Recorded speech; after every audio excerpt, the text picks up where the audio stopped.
All right. Sending data. Yay, we're awake. All right.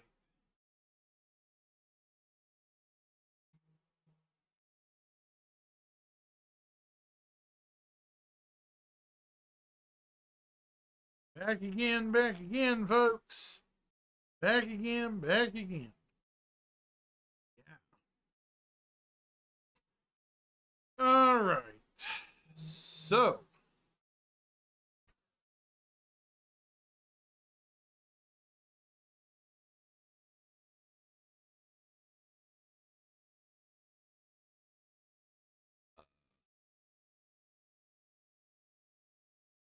hello.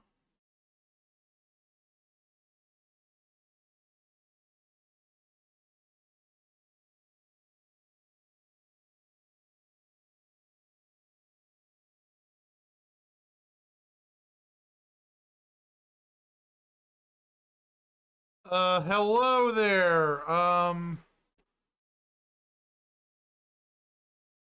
Interesting.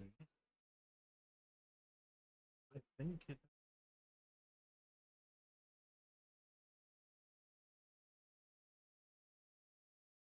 Anyways,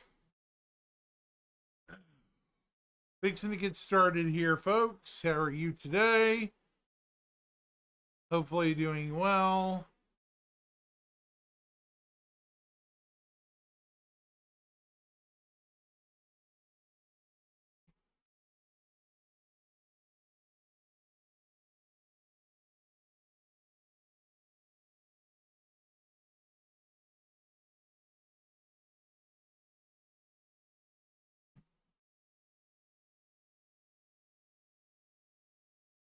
All right.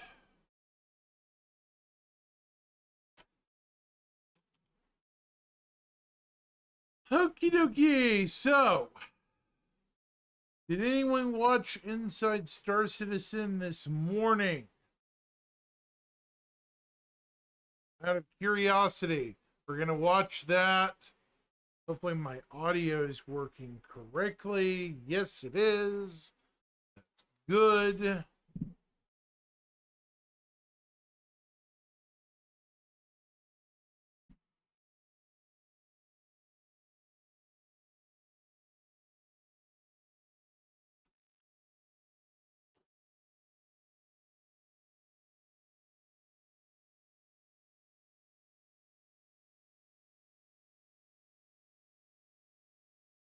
Person over on Kick, are you a bot or are you a real person? Not to be rude, just curious. I've been dealing with a lot of bots lately and people trying to sell me stuff. Sorry to be rude or mean.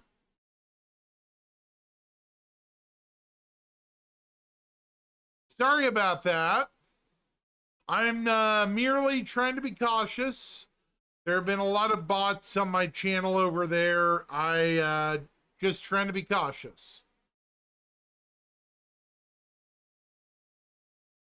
No worries. I was not trying to be rude. I'm just trying to make certain I'm actually talking to a person.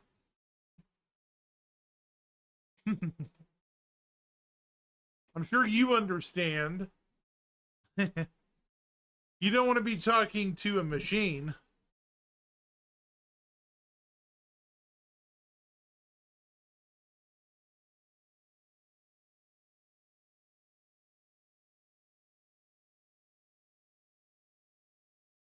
So, how are you today? Are you a Star Citizen player, Evelyn?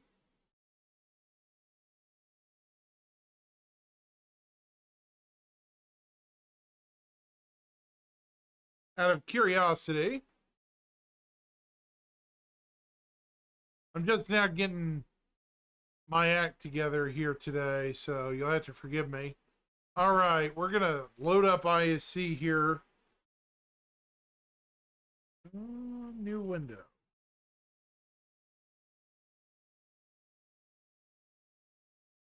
cover this and discuss it.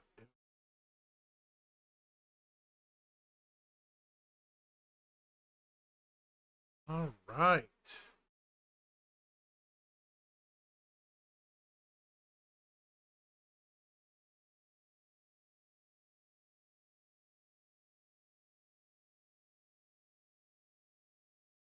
Do you play other games out of curiosity too? You know what I'm actually waiting on besides Star Citizen to stream? That I'm really waiting on. This is a secret I've kept from a lot of people.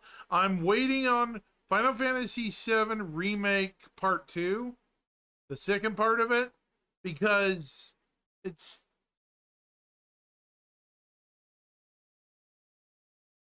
Yeah, I get that. I do have unfortunately I do have people who are working with me. In fact, I need to get with my guy to improve how my my stuff looks. I understand you're a freelancer and you gotta earn your keep, it's not easy, is it? Finding clients. I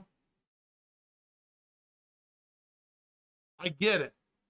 You gotta find your audience and find your what do you call it? Your clientele. What your clientele wants and what they need, right? Oh, shoot. This is not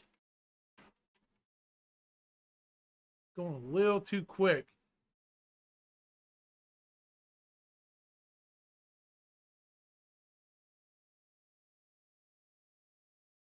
Twitch can be hectic right now. I'll put it that way. Twitch has been pretty good to me at the moment, but I got to work on some things on my Twitch end of things too. Okay. Wait.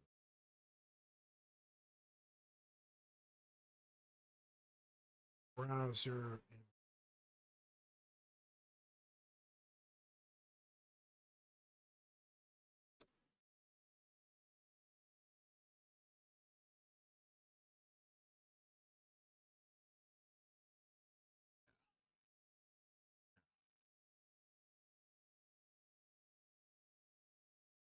So, have you had much luck with your clients this year? I'm hoping because it's been a hard job market lately, Evelyn.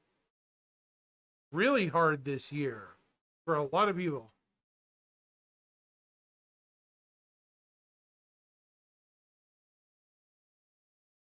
Yeah, unfortunately, you know what I'm talking about. The people that come in there, come in to your chat, and they beg you for attention, and follows and stuff. You're not one of them people. You're actually one of the first that.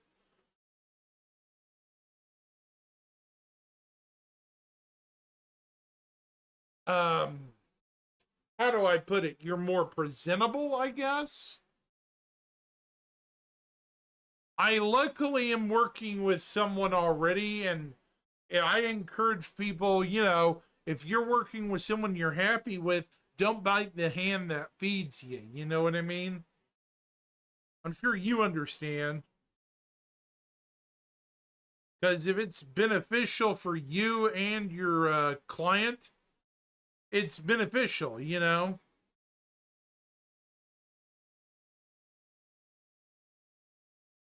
Sorry I'm getting distracted, folks, but this is a good conversation.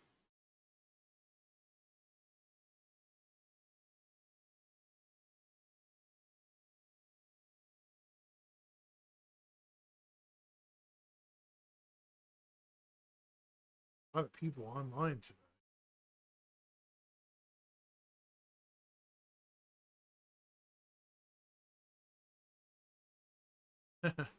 All right, folks, we're fixing to get started here.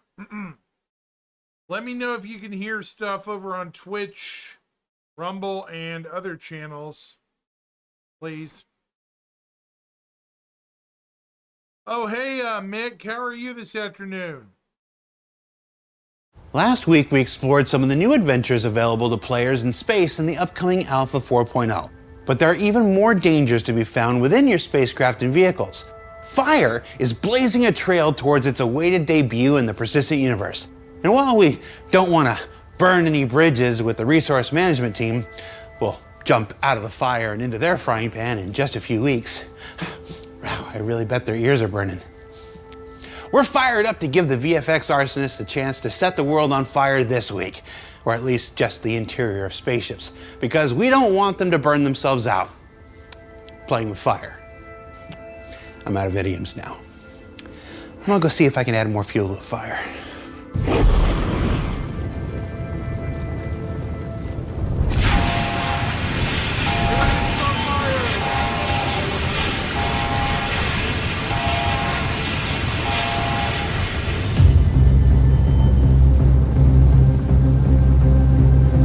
In 4.0, we'll have fire inside. That's what I'm about to do, Evelyn. I'm about to make some as well. I have a friend who is helping me learn the ropes with that. You know what I mean? I'm not really good at backgrounds, but he's instructing me slowly. I'll put it that way. I've not really talked about it a lot to a bunch of people, but yeah, I have a individual. Yeah, I'm good. I appreciate the hustle. No worries. Hey, I might even pass along the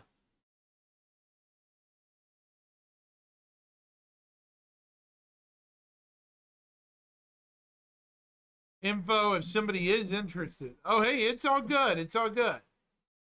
Unfortunately, right now, I'm not at a financial juncture where I can afford anything. I may have to make do with what I have, sadly. I apologize. It's just financially, I'm very stretched thin.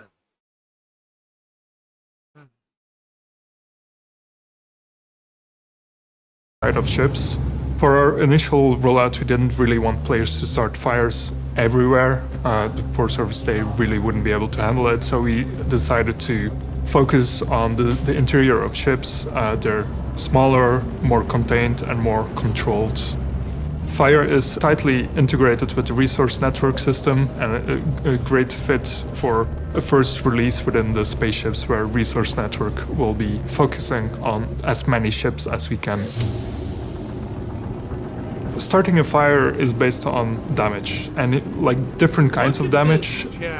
Fires can be caused by ship items when they hit zero health. There are also ways for ship items to cause fires in the normal running and operation of them. We're currently looking at making it so that when they misfire and they have the highest level of wear, that there is a chance that they can also cause fires. But other types of damage, like impacts from weapons or explosions, they could also ignite a fire. Another way to start a fire is getting the environment hot enough to actually get your surfaces to auto-combust. For example, if you open up your door on a really, really hot planet and the hot air starts to flow into your ship, then if that air is hot enough, and some surfaces might start igniting from that. Seriously? I could open my door and my ship might catch fire? You would need a room to... Hey, I'm not really interested today. I'm kind of in the middle of a stream right now. Can you,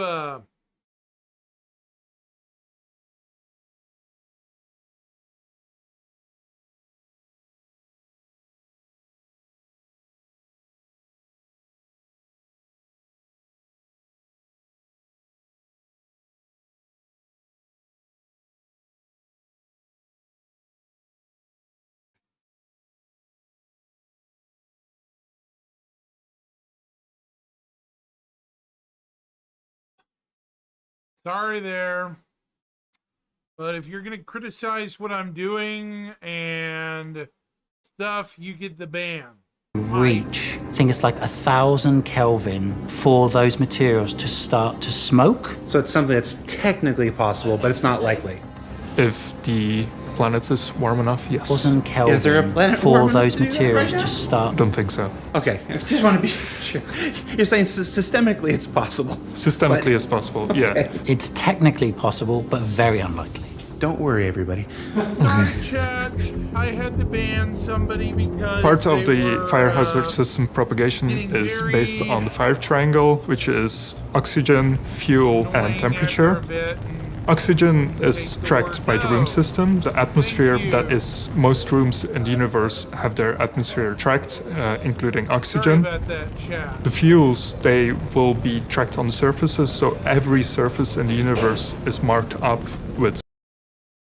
I'm going to make this very clear to everyone. If you're here to buy something, sell something to me, I'm not interested, folks. Okay? I really need to post that in my rules. Not trying to be rude, but if you're here to sell stuff and make me buy it, please find somewhere else to sell your crap. Thank you. I appreciate it.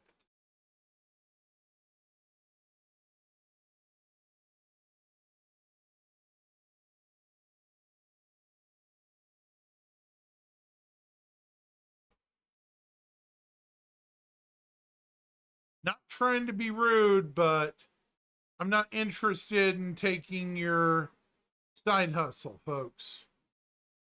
A surface type. That surface type has different properties for fire propagation to work. The heat that is usually from a ignition source is the damage that could happen, but also if you have an object already on fire, that could start a fire again based on the heat that that fire is emitting. Fire will start small if you have a small ignition point, so it will not start blazing immediately, so it will start propagating quite slowly. But if you leave it untended, then the fire will start growing, and the more it grows, the faster the propagation will happen and the larger the fire will get. It's quite complicated to have a control over that much energy, heat. It's a balance. I think that's the hardest thing to get, having the balance, having the fire texture that works well with the particle behavior, with the heat, the sparks. You need to have the whole feeling of heat and danger, and it's when you get this spot where it really starts to make you look certainly afraid of it that, yeah, it starts to gets good, I would say. Each of the materials that we have marked up, they have their properties, and we can set a material to be combustible or not. Axis, Most or surfaces Luna, will be Luna, combustible. A few exceptions, such as glass, will not be. But the ones that are, especially in ships, we Hello, decided Luna, to how are go you? for a more tech approach. So even if metal itself will not easily combust, we assume that behind that metal there will be pipes and cables that can catch fire based on the properties that each. I literally just had somebody try to sell me something on Kick, and they were getting really annoying, so I had to pick and flick.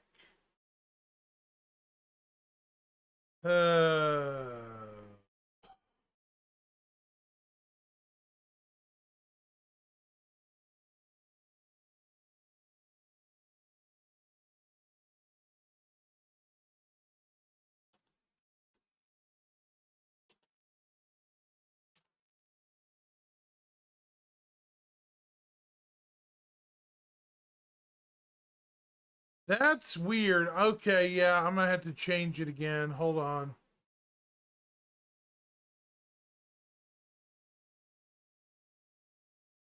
Let's see what's going on with that. Okay, microphone low. There we go.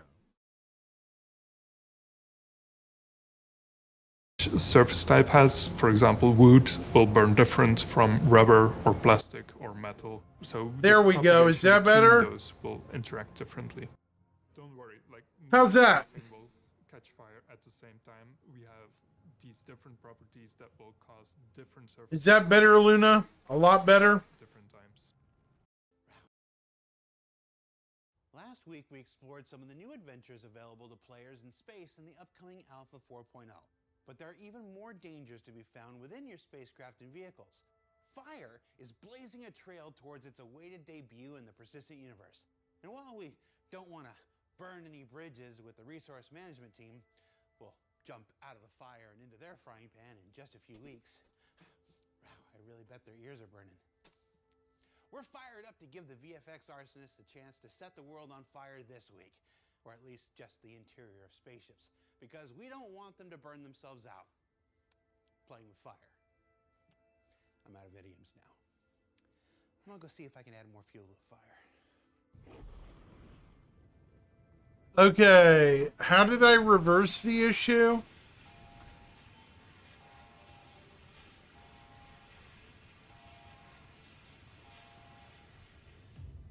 Hold on, I'm gonna try tinkering with it again.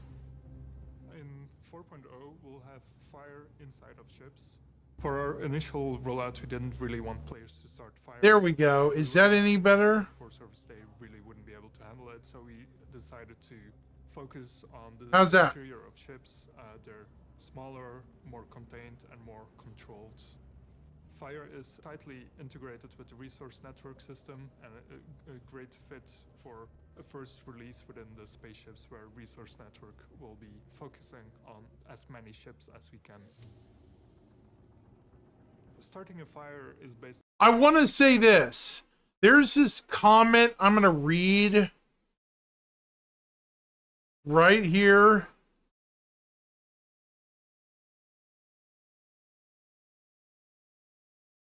By someone who's a firefighter. And it's really cool how he adds context into how fires look and operate. On damage and like different kinds of damage. Fires can be caused by ship items when they hit 0 health. There are also ways for ship items to cause fires in the normal running and operation of them. We're currently looking at making it so that when they misfire and they have the highest level of wear, that there is a chance that they can also cause fires. But other types of damage, like impacts from weapons or explosions, they could also ignite a fire. Another way to start a fire is getting the environment hot enough to actually get your surfaces to auto-combust. For example, if you open up your door on a really, really hot planet. How is it now, though, Luna? Your ship, then if that air is hot enough, and some surfaces might start igniting from that. Seriously? I could open my door and my ship might catch fire? You would need a room to reach, I think it's like 1,000 Kelvin for those materials to start to smoke. So it's something that's technically possible, but it's not likely. If the planet is warm enough, yes. Is there a planet warm enough to do that right now? Don't think so. Okay, I just want to be sure. I like how they're talking about a theoretical planet that doesn't exist right now. But, like, theoretically, there are planets that are going to be so close to the star that it's not going to be safe for you to land. Like, at all. On the surface of these worlds. It's going to be so unbearably hot that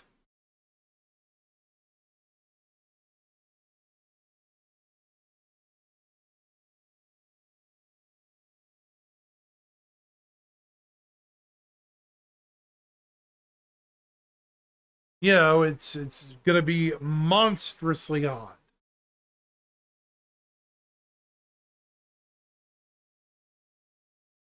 How's it sound now, Luna? Any better? Hopefully.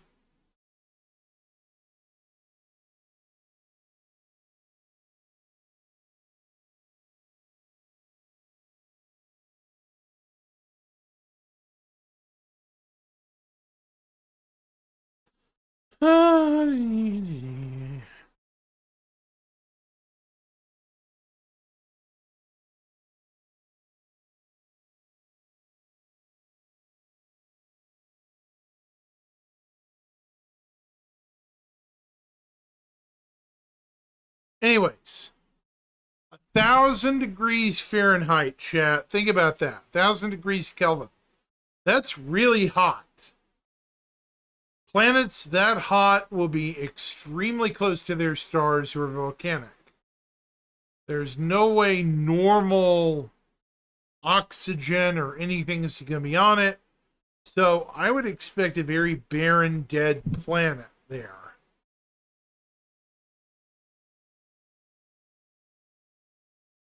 Okay, I'll try it again. I could have swore I turned up the video again, too.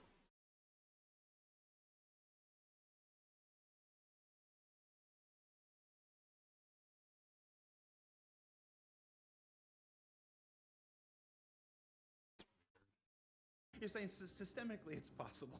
Systemically as possible, yeah. It's technically possible, but very unlikely. Don't worry, everybody. Okay. Part of the That fire should be hazard better, system I hope. propagation is based on the fire triangle, which is oxygen, fuel, and temperature. Oxygen That is should be better, trapped I by the room hope. system. The atmosphere, that is, most rooms in the universe have their atmosphere tracked, including oxygen. The fuels, they will be tracked on the surfaces, so every surface in the universe is marked up with a surface type. That surface type has different properties for fire propagation to work. The heat that is usually from a ignition source is the damage that could happen, but also if you have an object already on fire, that could start Thank a you, fire Luna, for again telling me what based to on the do. heat that fire is emitting. I'm kidding, of Fire will course. start small if you have a small ignition point, so it will not start blazing immediately, so it will start propagating quite slowly. But if you leave it untended, then the fire will start growing, and the more it grows, the faster the propagation will happen and the larger the fire will get. It's quite complicated to have a control over that much energy, heat. It's a balance. I think that's the hardest thing to get, having the balance, having the fire texture that works well with the particle behavior, with the heat, the Jeez, sparks. this is gonna make You my need to have a cinemas feeling look of really heat and good. danger, and it's when you get this spot where it really starts to make you look certainly afraid of it that, yeah, it starts to gets good, I would say. Each of the materials that we have marked up, they have their properties, and we can set a material to be combustible or not. Most surfaces will be combustible. A few exceptions, such as glass, will not be. But the ones that are, especially in ships, we decided to go for a more tech approach. So even if metal itself will not easily combust, we assume that behind that metal there will be pipes and cables that Well, even can if it catch won't, fire heat will based weaken on the properties pipes. that each surface type has. For example, wood will burn different from rubber or plastic or metal. So the propagation between those will interact differently. Don't worry, like, not everything will catch fire at the same time. We have these different properties that will cause different surfaces to catch fire at different times. You have to think of the other things that can also catch fire. Things like your cargo, which you probably don't want to catch fire because if it burns out, you will lose it. Other things might be loose ship items that you have laying around just in case you want to repair your ship. The player itself will not be able to catch fire, but the player will feel the influences of fire in their environment. So if no you fire step into damage the fire, yet. then you will take damage. If you are near to the fire, you will feel the heat, so your actor status will start showing up with like higher temperatures. If the fire is not managed properly, for example, your life support can't feed in enough oxygen, then oxygen will be drained and your player will start to asphyxiate. Why can't I set people on fire? Tech. Will you commit here and now that someday we'll set people on fire? I will commit to nothing. I tried, everybody. Okay. People will have different ways of setting fires to ships, hopefully other people's ships, not your own. It is important to know for 4.0 that we will not have fire outside of ships. So if you set fire to an item inside one ship, you can bring it to another ship, given that the medium that you're traveling through has enough oxygen to sustain the fire. You can set fire by damaging items in the ship, so shooting them when an item dies that has a chance to set fire. Other ways to set fire are bringing in ignited items and placing them in This is one else's just ship. crazy. It just smolders and then burns. One of the biggest challenges that we recently had with fire was the networking, and Francesco has done a really, really amazing job with getting that ready. The presence or absence of fire is a very, very important thing to convey to players. You don't want a player stepping into a thing that doesn't look like it's burning or avoiding a thing that looks like it's burning. Synchronizing fire was a very important part of making sure that the feature functioned correctly, and we have a lot of data that fire generates, and a lot of data doesn't work well over networks.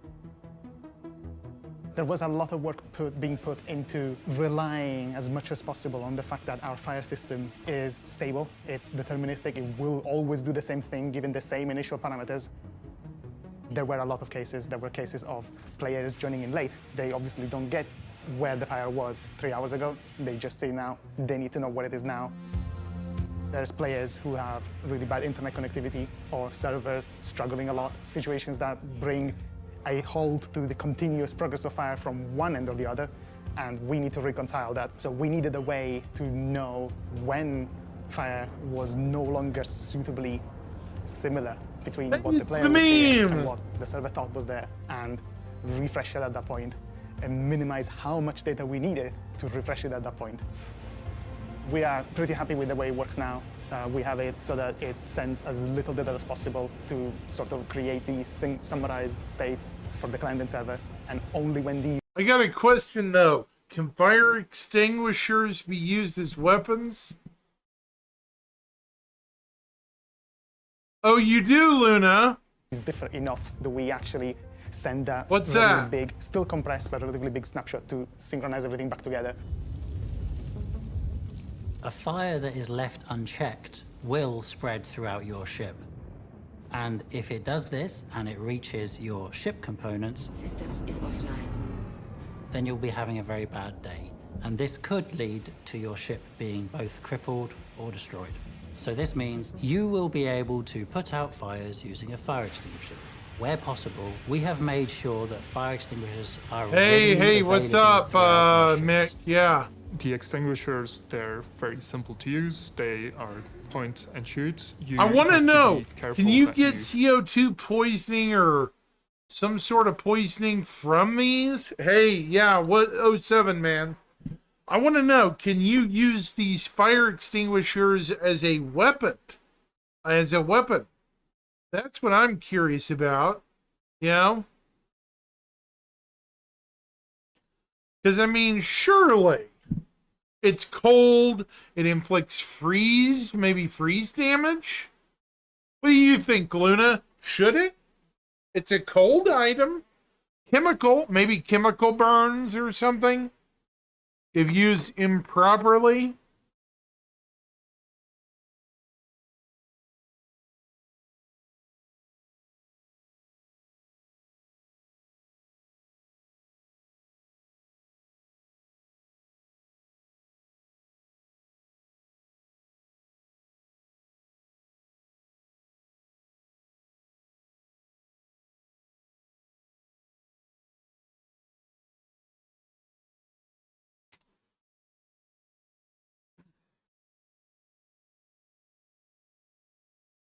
Don't start flailing wildly with your extinguisher if you have to aim at the base of your fire and then keep it there to cool down the surface and take away enough of the heat and the oxygen so that the fire calms down. There will be a temperature readout where you can see how strong the fire is still where you're aiming. and you need to keep your finger on the trigger until it actually goes out. Fires can just be smoking there, and technically it's very close to being on fire. So you really do want to make sure it's really Embers. out before you move on. Because if you Either just you put it leave out them or you smoking don't. and then go wandering off, there's a good chance it will heat up again and catch fire again. It's worth knowing that a fire extinguisher has a limited amount of ammo within it. To your benefit, you can also take your fire extinguishers back to where they are stored, plug them in, and then they will recharge the ammo.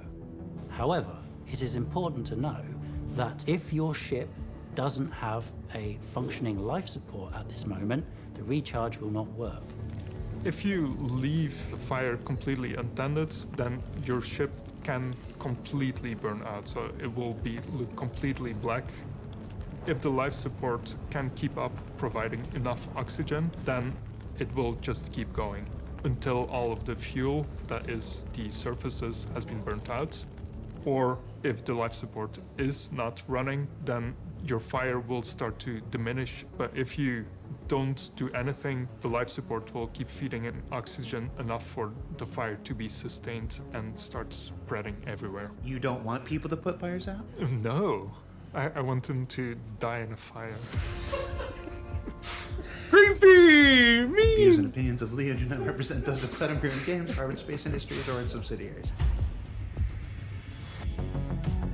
Very creepy. There are more Leo ways to wants extinguish us to fire. With barbecue. the life support and resource network, you can cut power to your life support for a room, and that means that there will be no more oxygen provided, which means that the fire itself will start using up all the oxygen, and it will extinguish slowly by itself. Another way is to open up your doors to open space, and that will mean that all of the atmosphere is being sucked out into open space, and again, no more oxygen for your fire to continue. After a fire, you can repair your items or replace them. Fire can damage your interior of your spaceship. We have some very beautiful burn decals that Francesco and Guillaume have been working on to show you where your ship has been burned.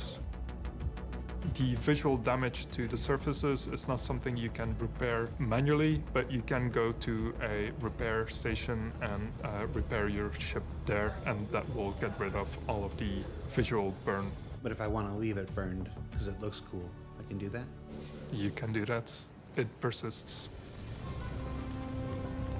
I'm very happy with the current progress. It's been good for the team. Luna, get to this you're point. taking It's the amazing fun to away finally be able from to me, roll this out to the though. players. I want to freeze damage It's amazing to people. work with. It's just Well, fun, it and is the results cold, are Luna. Very good and very quick. So. It's extra looking forward frosty. to see what people will do with it, like what kind of weird edge cases they'll find, and we'll probably have to fix up.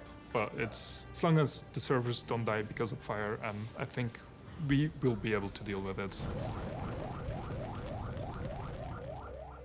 So what did we learn this week? Well, we learned where and how We fire learned will make Leo its is a first appearances in pyromaniac. the persistent universe, in your spaceships. How it'll spread and the dangers of leaving it unchecked. Your spaceships will burn and maybe go boom. And both how you'll put them out or potentially spread the fire to other vehicles. And I'm banking y'all might find some ways that we missed. Now don't forget the ship showdown is still underway. It's your chance to vote on which vehicles you like best, as well as send John Crew messages on social media that he legally has to respond to during this time. Hi all, David here. The only thing I have to say about this is no. Just no. Our program will now conclude.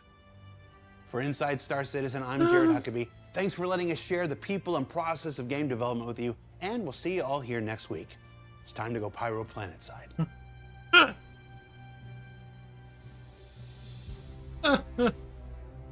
How do you start a fire? First, you contact Okay. the ATC. Yeah.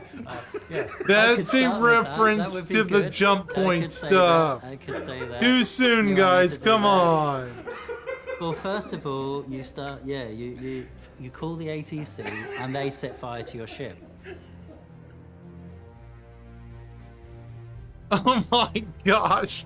Did they really do that? Oh. Oh.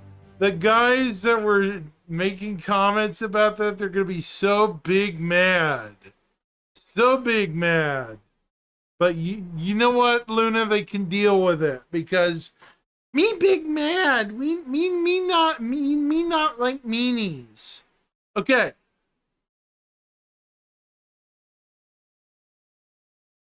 Oh, here's a nice joke. When a failed reclaimer catches fire, does that make the situation a dumpster fire? You, sir, win the comment award for the week.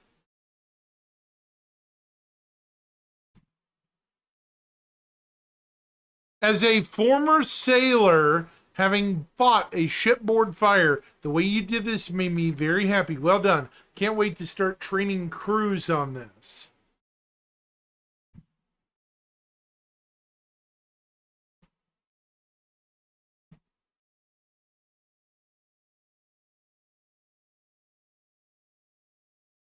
Yeah, that comment was awesome, wasn't it, Luna? Dumpster fire.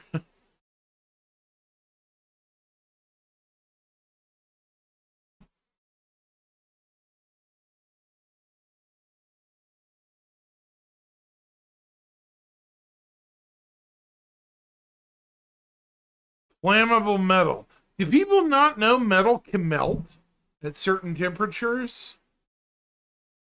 Seriously. Fire can melt at certain temperatures.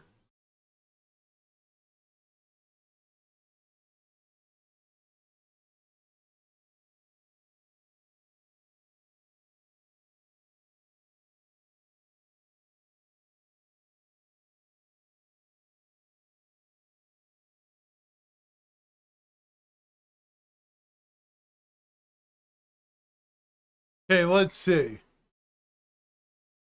In short, we'll have a crematoria planet in the future. That'd be so bad.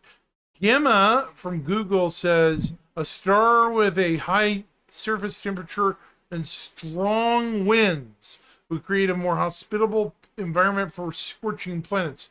Looks toward O type or B type stars in the database. Now I'm excited to read the lore. So they did, a couple of people were mentioning the yeah, no problem, Luna. You're good. You're good. A couple of people were mentioning the whole burning hot planet. Yeah, the planet was super, super hot, scorchy temperatures. Well, you have to remember that's not in.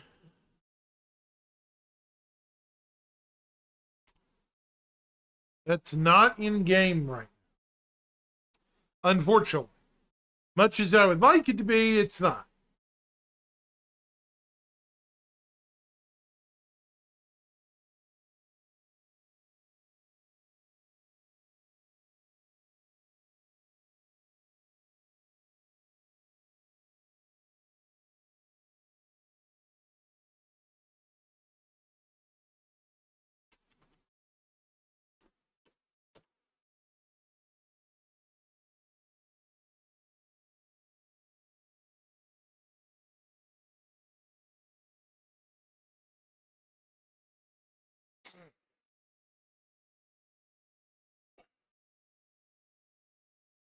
Just a reminder, folks, I've been in this game or playing this game since 3.8.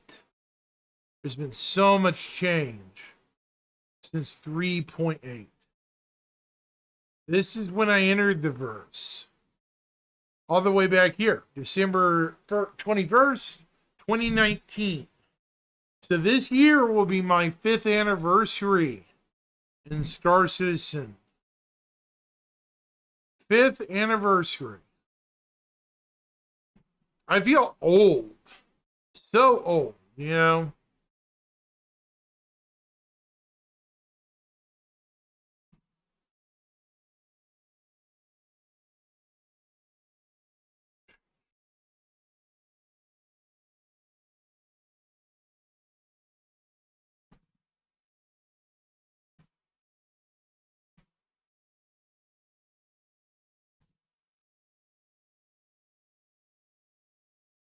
A lot has changed since I was a player, became a player. One of them being the very obvious addition of 2 planets, bunch of moons, other things, you know, stuff like that.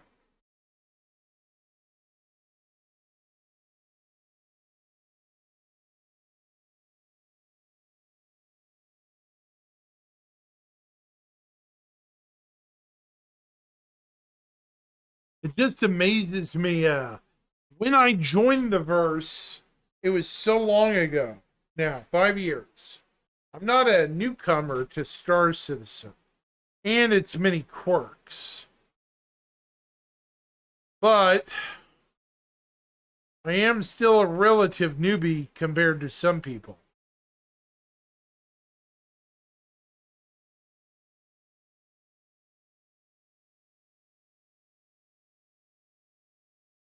Back when I started playing, we just added Klesher, the moons of Microtech, and Microtech and New Babbage's landing zone.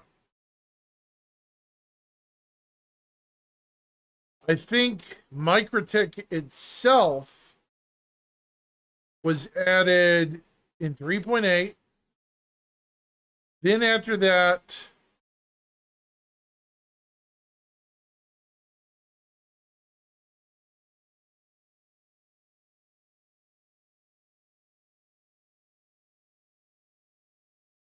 right about here, early part of 2020, a late part of 2020 or into 2021, this is the time that Levski was removed from Stanton. It's already been 4 years, folks, since Nix's Delamar bid us farewell. Hard to believe, isn't it? 4 years almost. Well, 3.5, but still pretty close.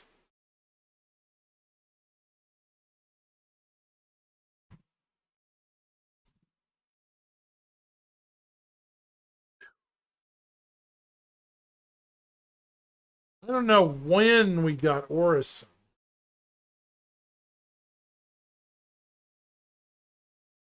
When did we get Orison? Crusader, here it is. We got Orison and Crusader in August of 2021. In December of that year,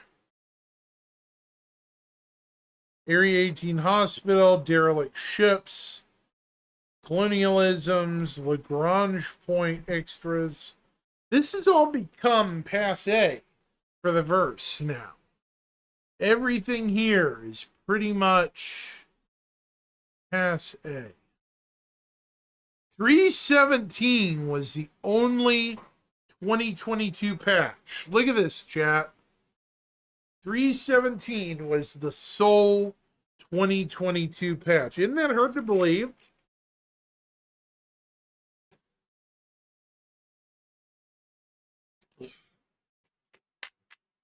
Whereas 2023 had a ton of patches, 2022 only had 317. I didn't even realize 2022 was technically the slow year before the fast pace that we entered.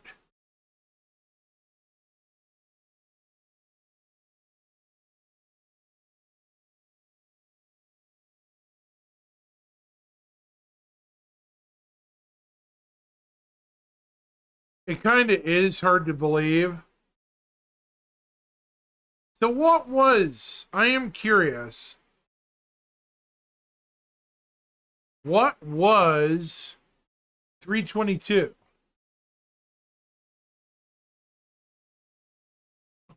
No, 317.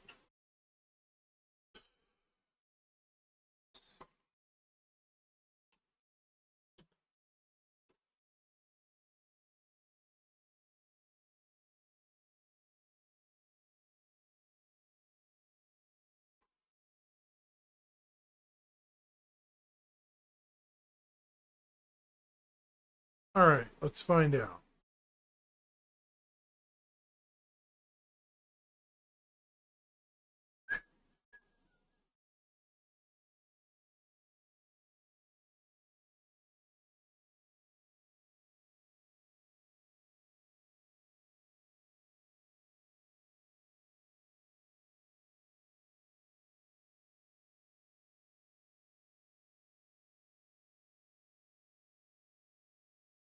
.317 was the weirdest patch.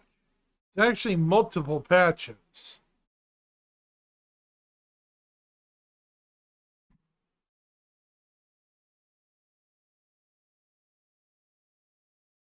.317 released in, what was it, April 29th of 2022.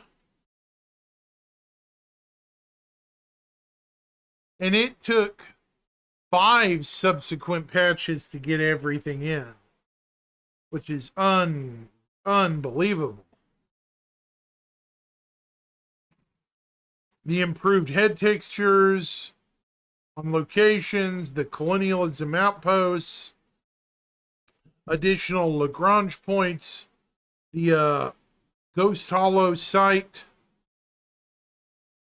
space station clinics, Maria Pure of Heart Hospital, planetary navigation, dropships and reinforcements, coffee shop vendor, derelict reclaimer ones, illegal deliveries, siege of Orison, items to shop selling, ship to ship refueling, mining gadgets, a ton of ships, the Cutter, the C8R Pisces, the STV, the Corsair, the Centurion, the Mule, the Scorpius, and the Hull A. And on Core Tech, River Tech was done as well.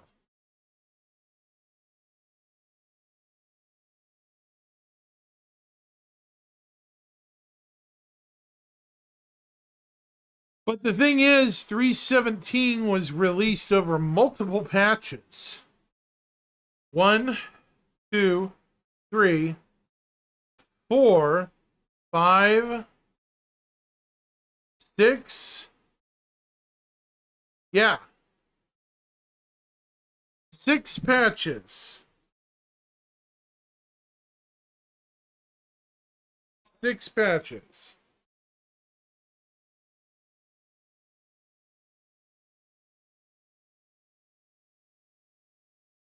It's crazy.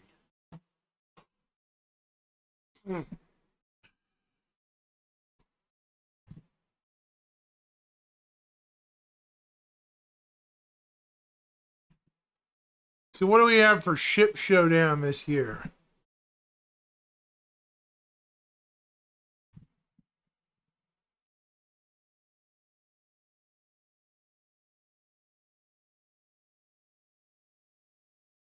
Ugh.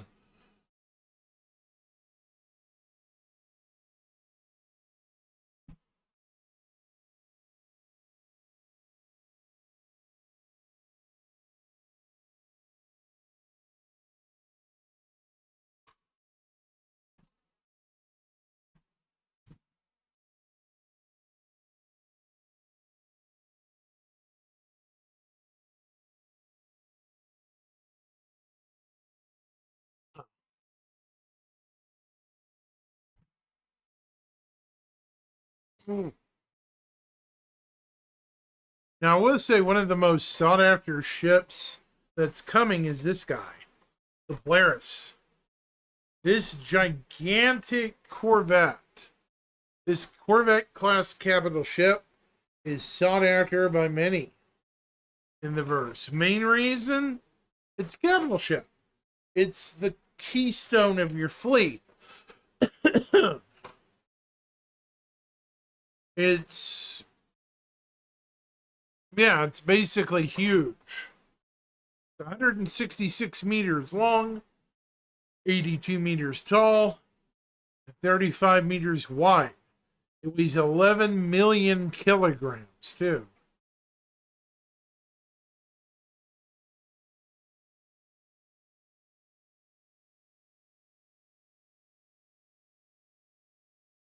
So it has one bespoke shield generator. Glacius Industrial shield generator. What? What is that?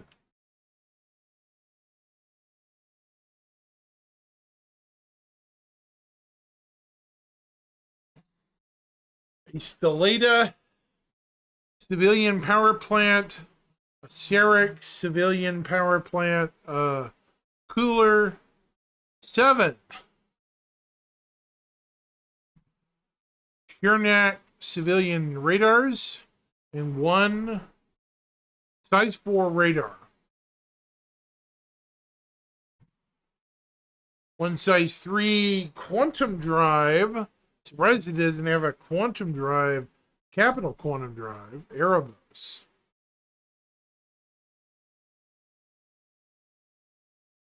So the Erebos is standard on the Polaris. Where can you buy this? You.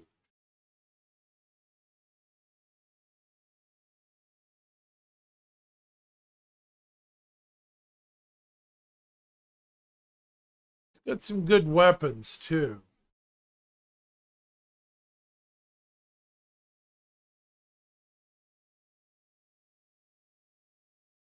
One missile turret left. When did all this shit change?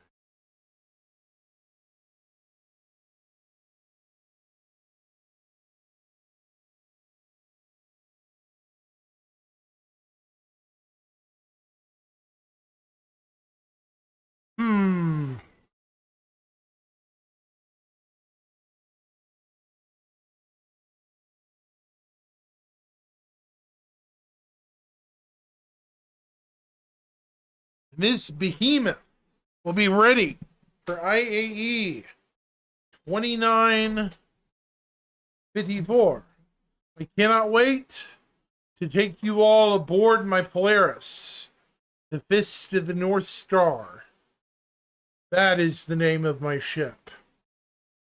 Or the Northern Fist, I should call it. I've thought of calling it something like that.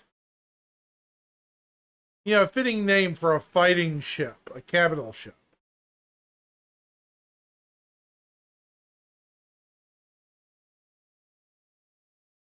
Fist of the North Star could get me in deep trouble with plagiarism references.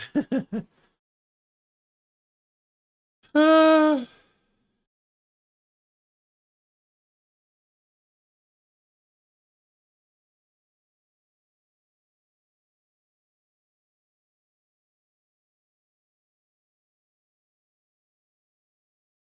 Go.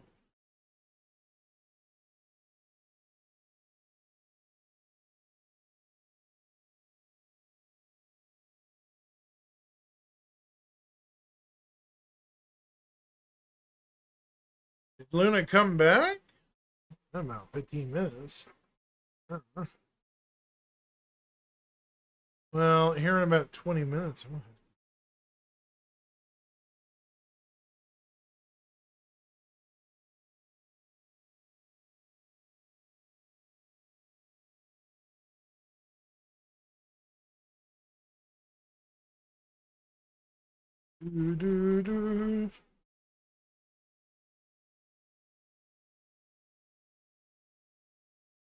Huh. No proper update.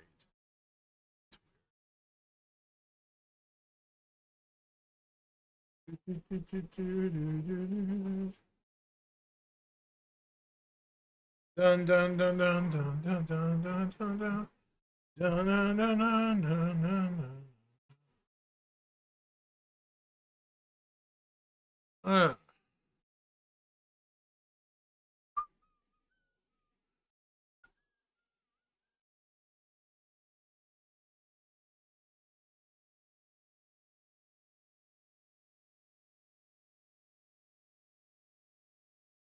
Someone's been watching me on Prime. Turbo. Very good. Very nice.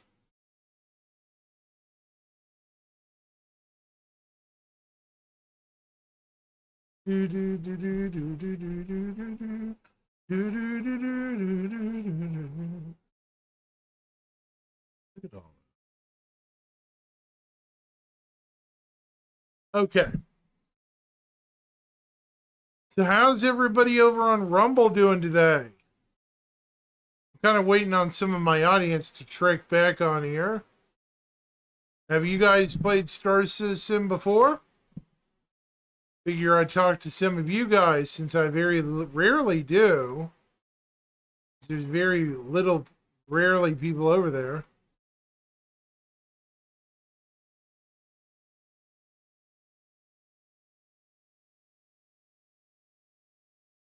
Oh, sorry, Luna. I didn't even notice you back there. Sorry. I have a few hobbies I rotate through. Hey, I do too. I have like channels to rotate through, so that's fair. Totally fair.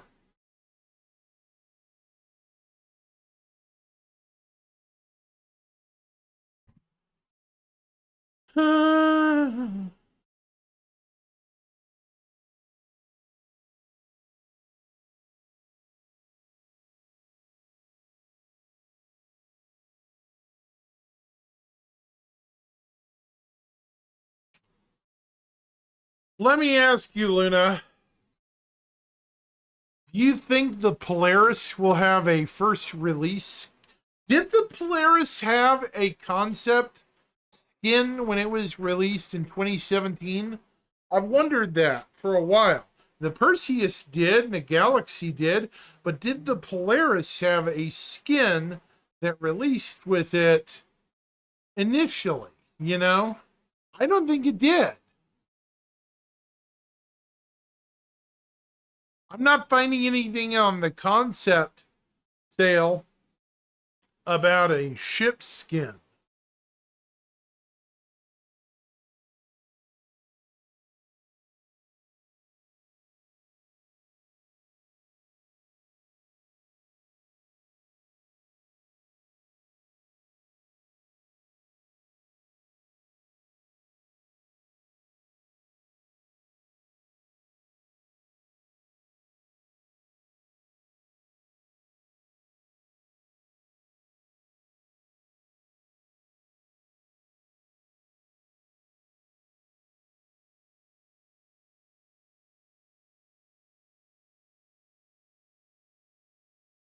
Very weird.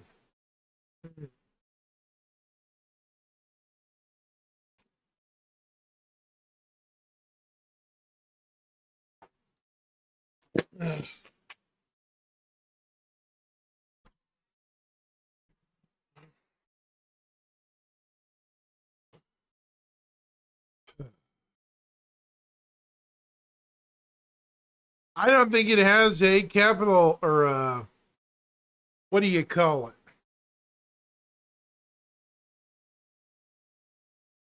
I don't think it does.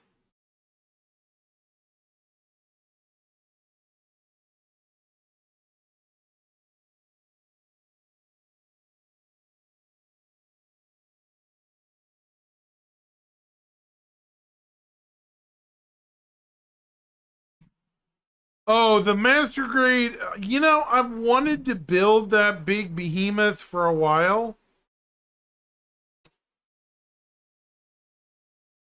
It looks like it doesn't, Luna, which is really weird. The master grade GX Freedom, I've heard, has a lot of parts. And yeah, I've heard it has a ton of model kit parts.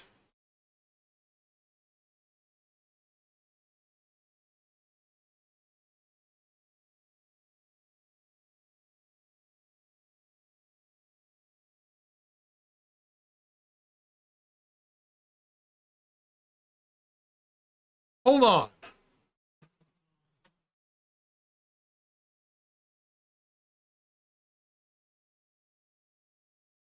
Be right back.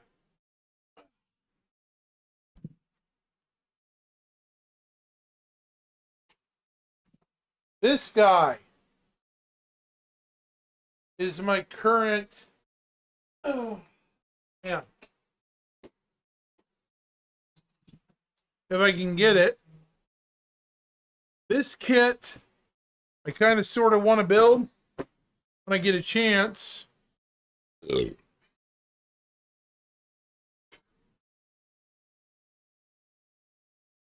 It's a Gym 2 that I've had for a while now.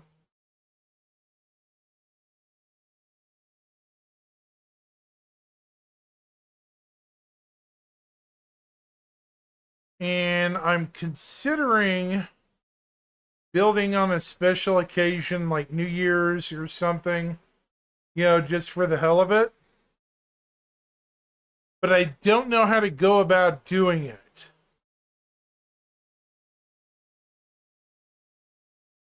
You know, like New Year's or Christmas Eve, like a build bit with it. It's an AUG RMS 179 Gym 2. So it wouldn't be that hard of a build. But between now and then, I might get another model kit. So we'll simply have to wait and see.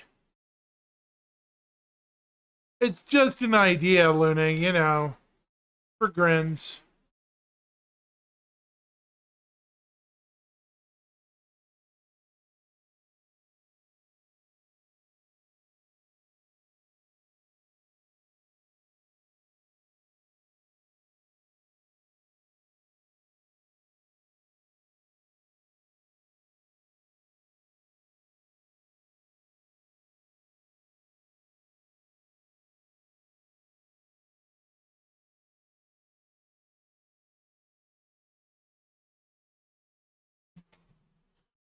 Done what for years? Master grades? Yeah, so have I. But it's been a while since I've built any.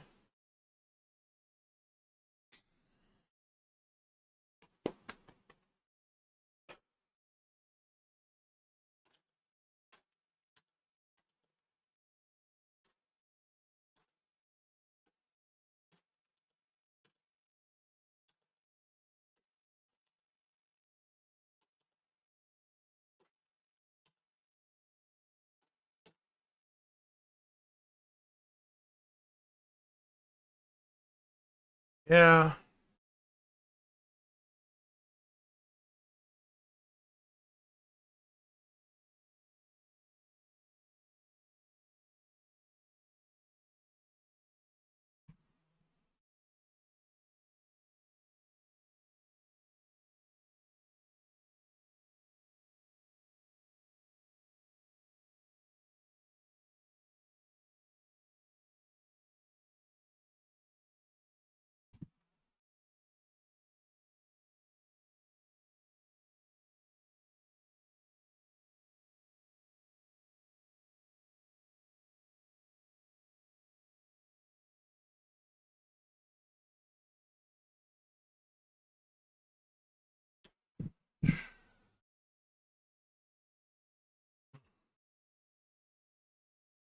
How much have I earned it? For about 11.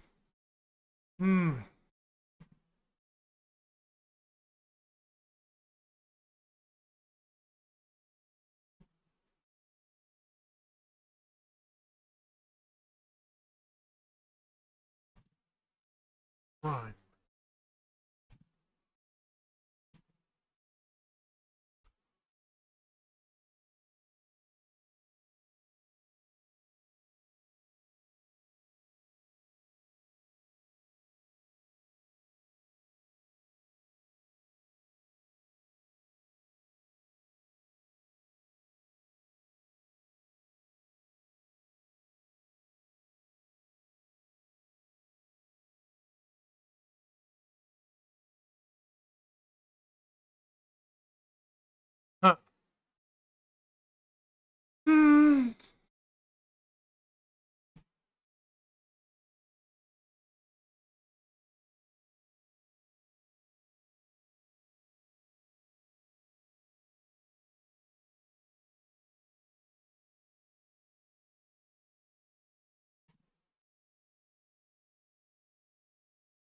Yeah.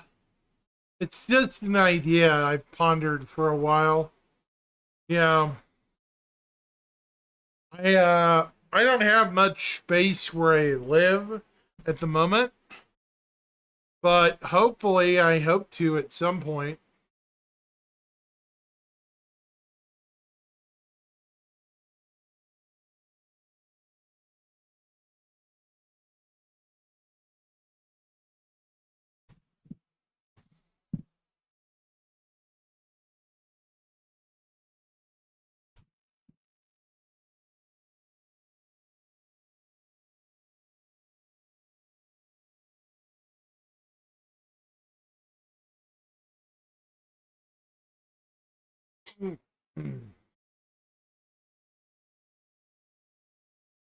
So,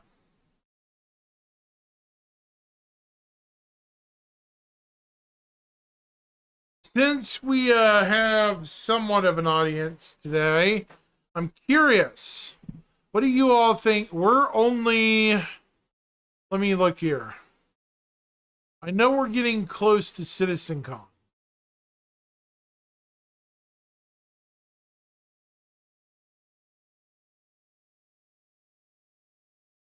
CitizenCon is more or less.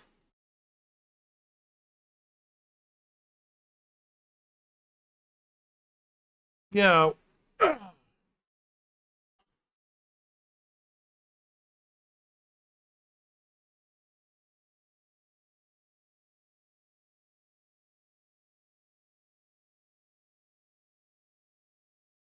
Was I reading?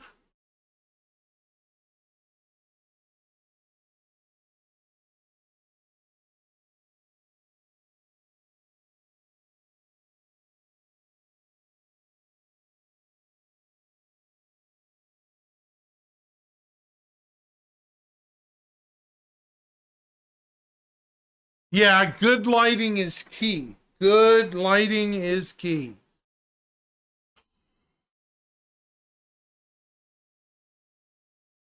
I'm kind of glad they're talking about this now. This is good.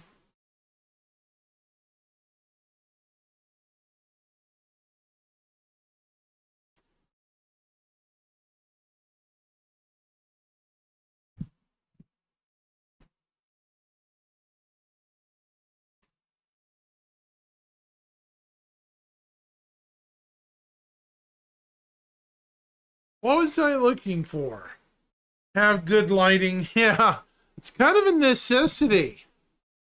Yeah, I've thought about having a bigger table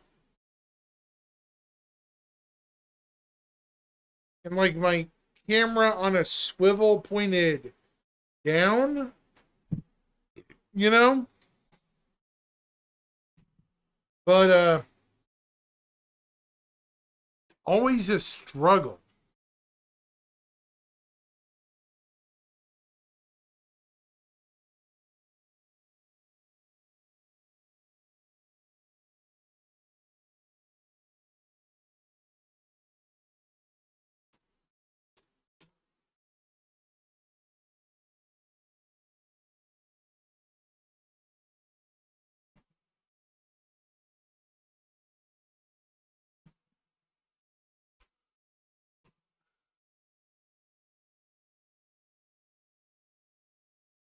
Huh.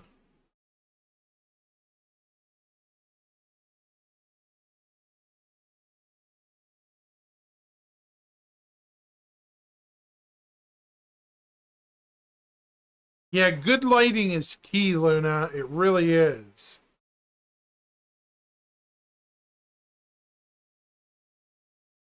Especially if you're building things, it really is key.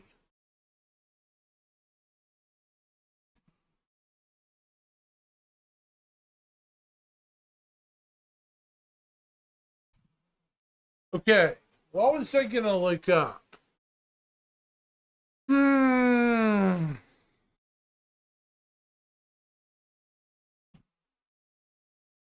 Oh,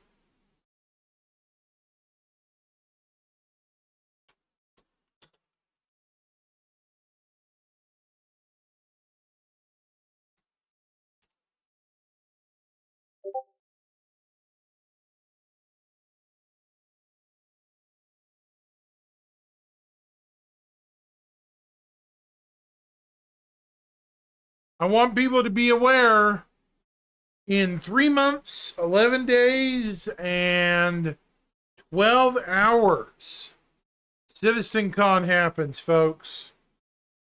That short a time period.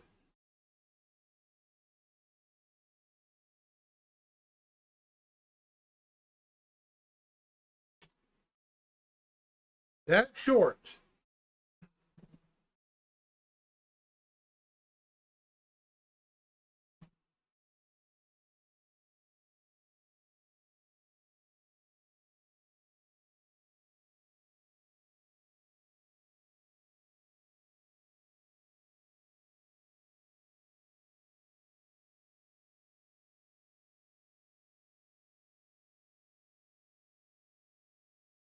I still can't believe it's going to be in October. About 2 weeks after my birthday. So I get a birthday present. Yay! The unfortunate thing is I'm going to have to have late hours. Yeah. Don't forget the digital goodies bag, folks. Because, I mean, yeah, really, Luna. It has. Time has gone crazy fast for the last CitizenCon. And it's only going faster. We're already partway through August. Next month is September, right? When we get into October,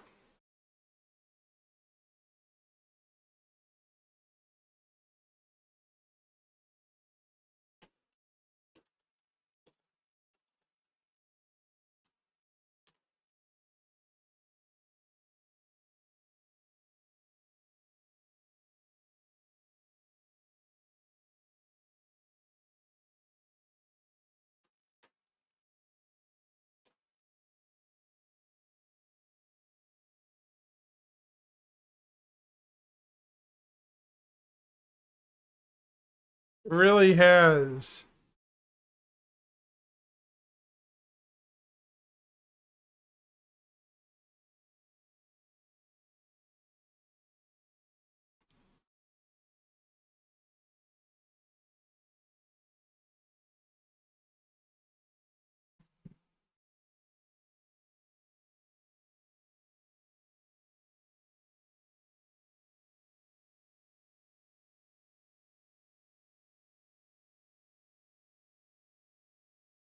It really did, didn't it, Luna? Because we were just talking about the highlights of CitizenCon last year, weren't we? Or am I wrong? Am I completely wrong, chat? We were just talking about CitizenCon last year, and it just feels like, where did it go? Where'd time go? Where did everything go? Right? CitizenCon from last year feels almost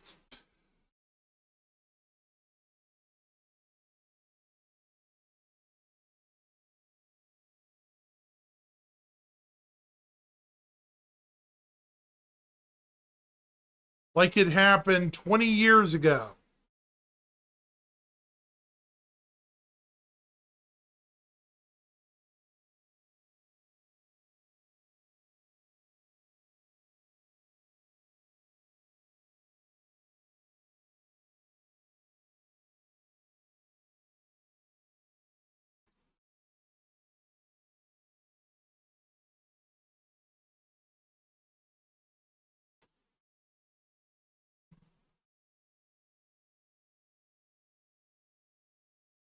I mean, it really feels like it just went poosh, Luna. Hey, checkmate, how are you? I see a checkmate. How is checkmate today?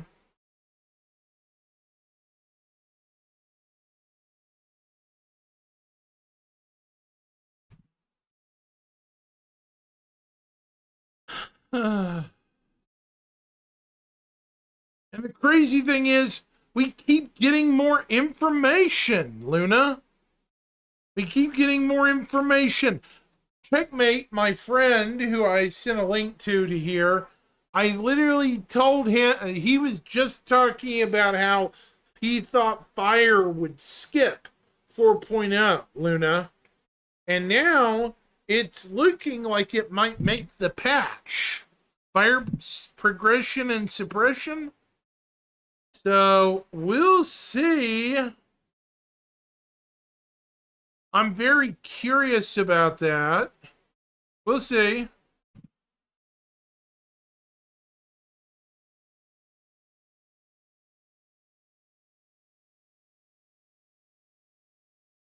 I hope he's right.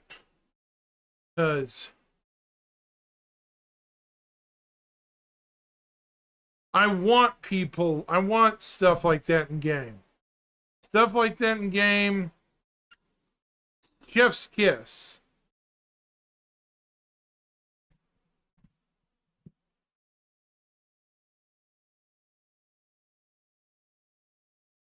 Yeah, the flow of information is so much better this year.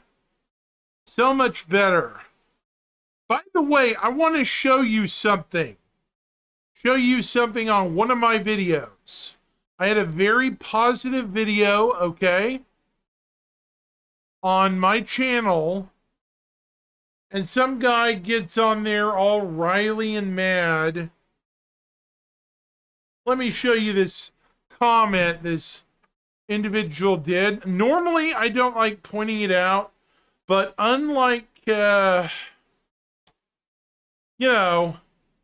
unlike him, the majority of everybody else thought that my coverage was very well done and everything.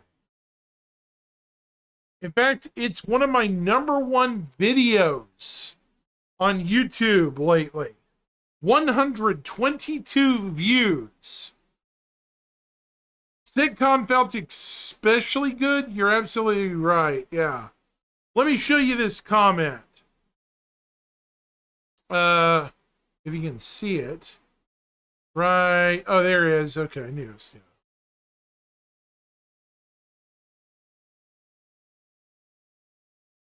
See this guy down here?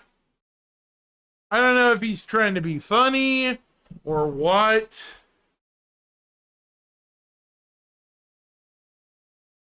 I don't know what his deal is.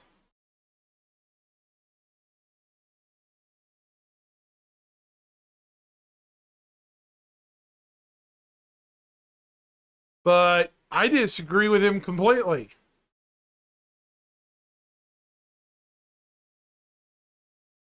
I don't like pointing out people like this, but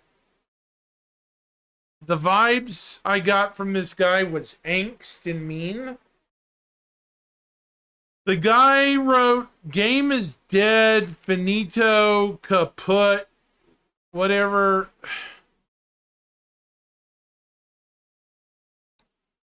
Please feel free to comment below him, Luna, to set this guy on fire, please. Because remember, they don't like it when people confront them.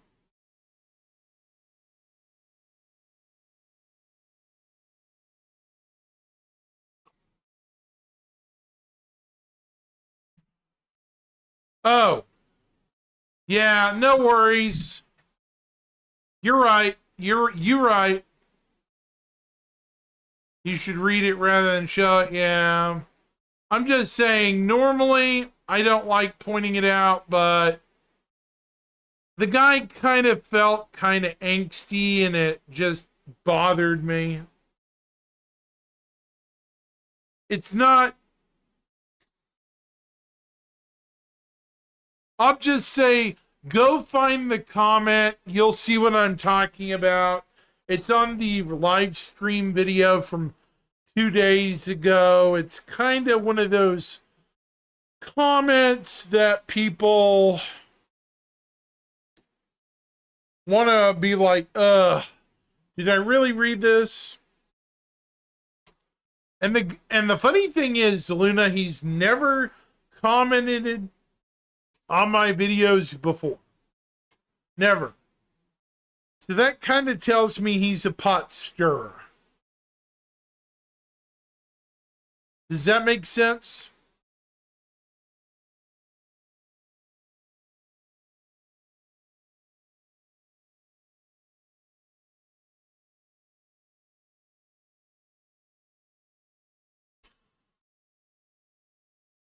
Anyway,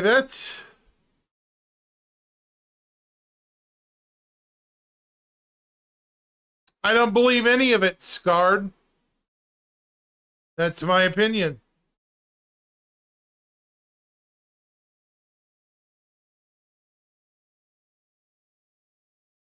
And I'm firm with my opinion.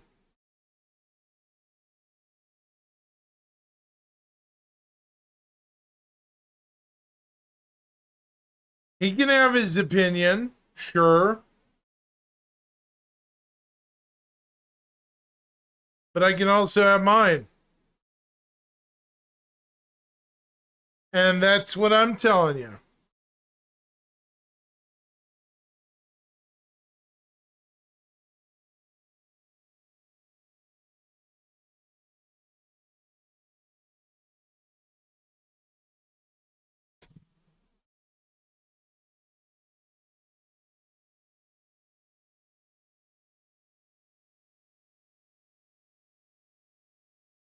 Anyways,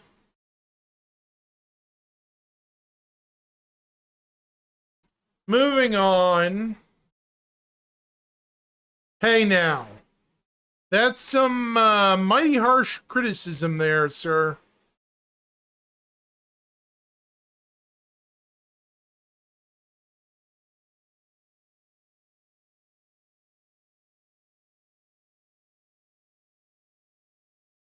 I'm not even going to respond to that comment.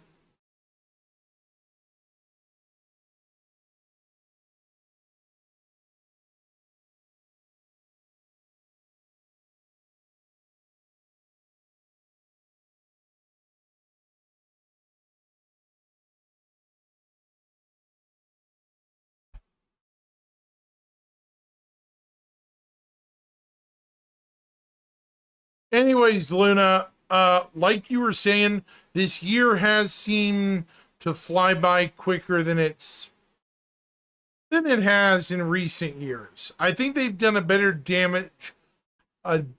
information control than they have last year. That's for damn sure.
Either way,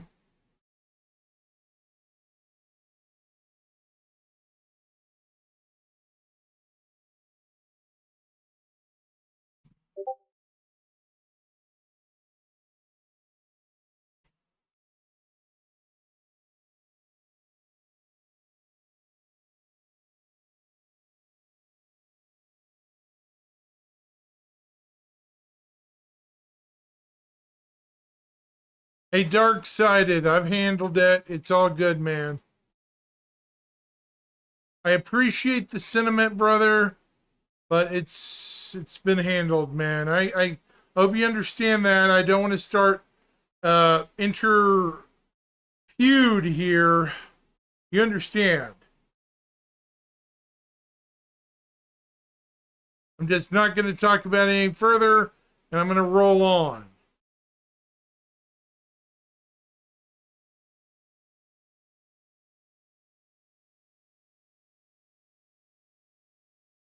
I do appreciate the sticking up, though. It's all good.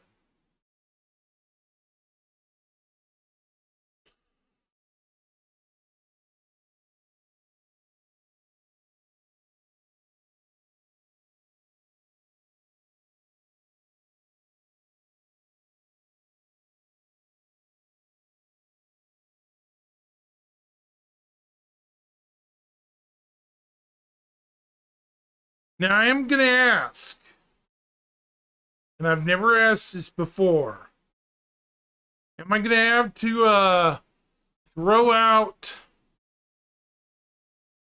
some people out of chat just because we have problems of opinions? Never had to say that before. I don't want to repeat myself. Just making sure we're clear. I don't want to have to start throwing out bans to people, but I will. This is supposed to be open to everybody. But if I get thrown accusations my direction or toward other people in chat, there will be issues. I want everyone to feel welcomed here, folks. I'm not trying to pick a fight. I'm just trying to state my neutrality on this to a point. The only reason I pointed out that comment is because I thought it had no merit. Yes, I should not have shown it. I'll admit that. And yes, that was stupid of me to do. You know what? I learned from my mistakes. Now I'm going to ask chat, are we going to have any problems here?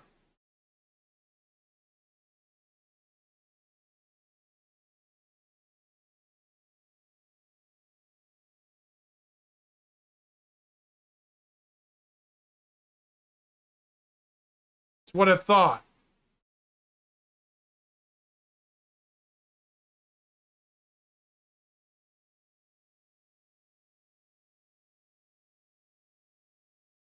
Never had to raise my voice in chat before.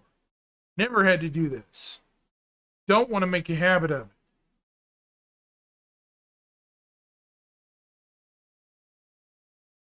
Oh, I'm aware, Dark-Sided. It's all good.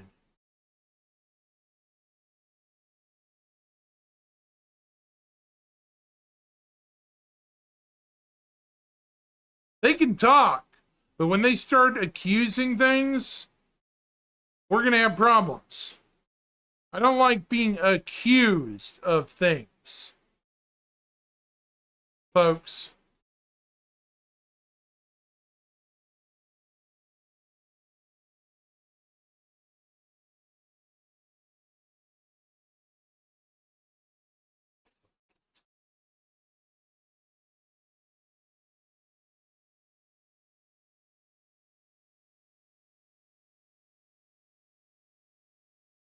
Hmm.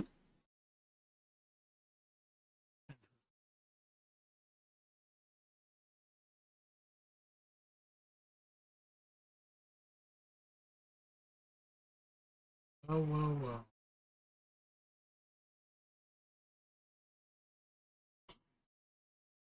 Are you freaking kidding me?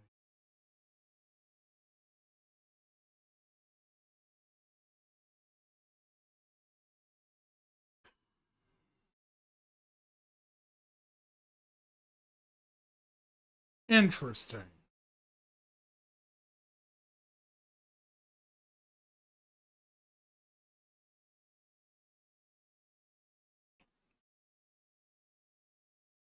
Oh.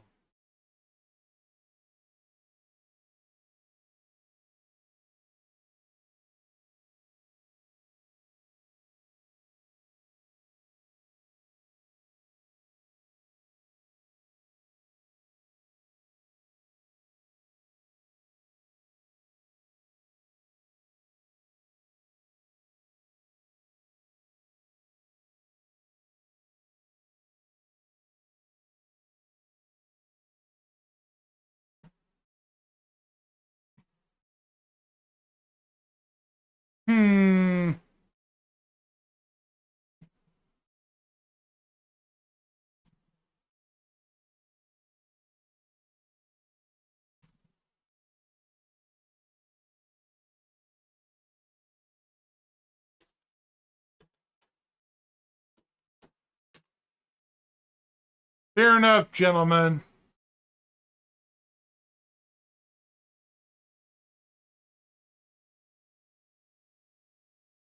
Yeah, I'm just calming down, Luna.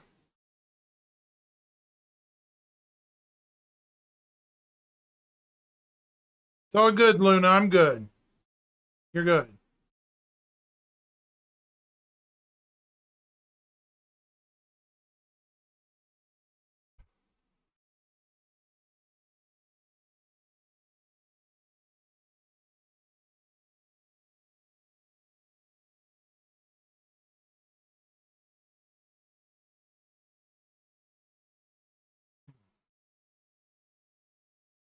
Just give me a second.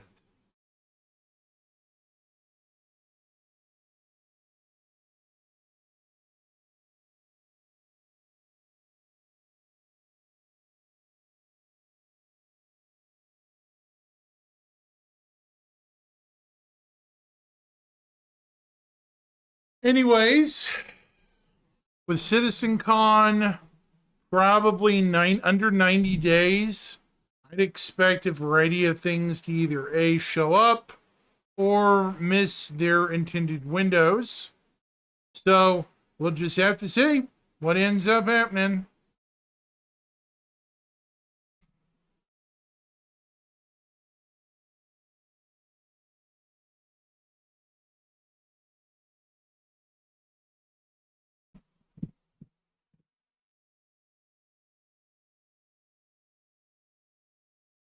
What is going on?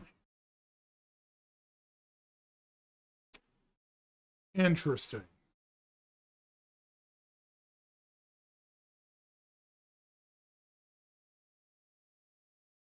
Hopefully, we end up with more than just ships this year. I'm hoping.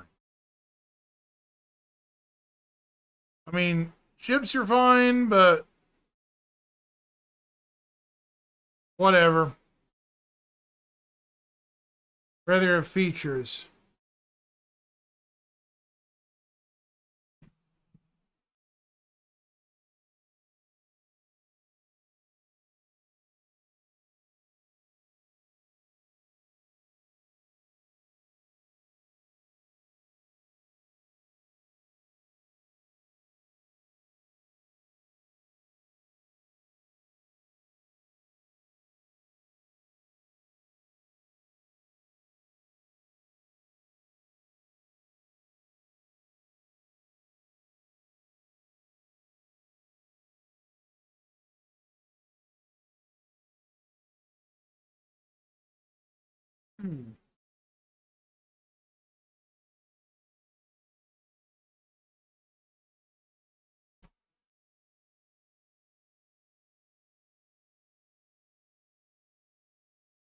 That's more than likely what's going to happen.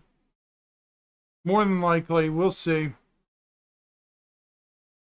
Part of me still wants to say they're going to hold out for the release of Grand Theft Auto 6, but we'll see.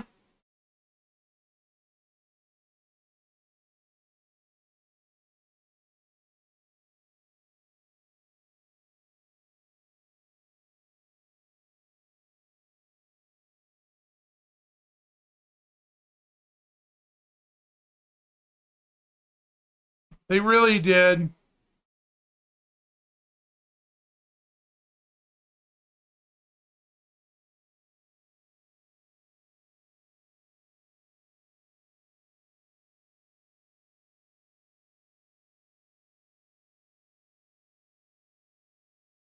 They absolutely did box themselves in last year.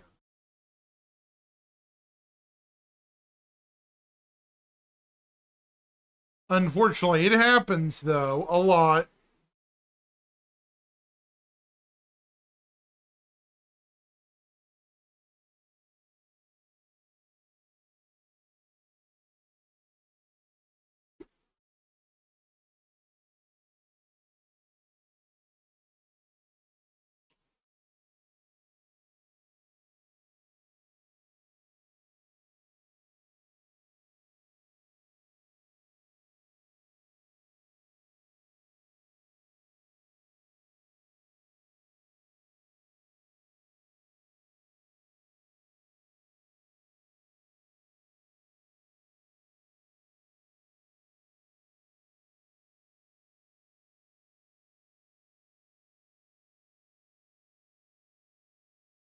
Hold on.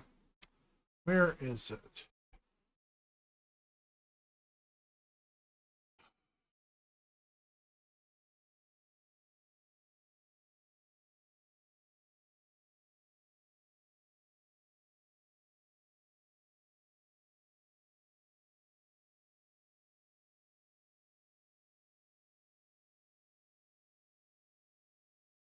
We'll just have to see, won't we?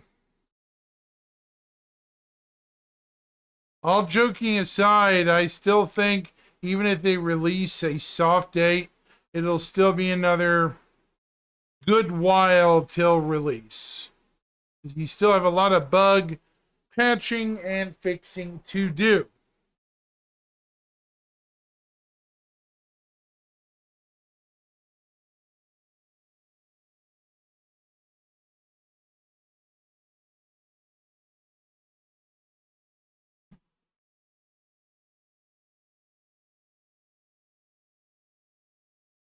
Yeah, that's what I think too. Yeah.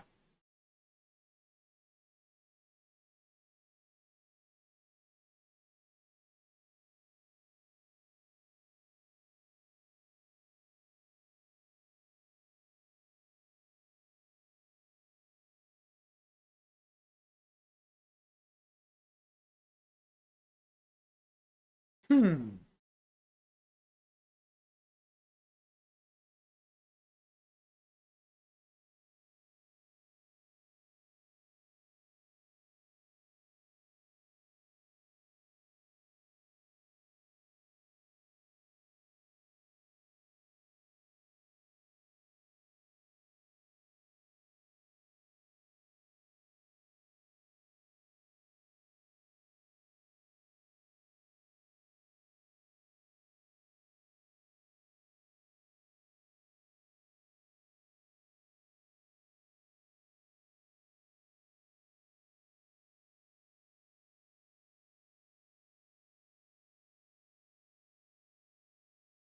Sorry, I'm double checking something. Chat.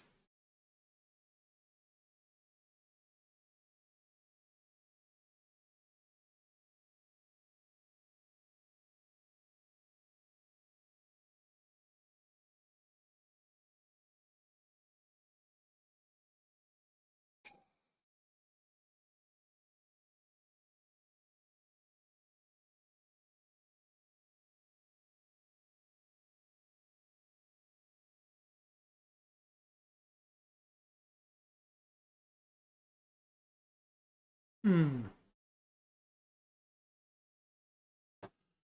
Okay. Um.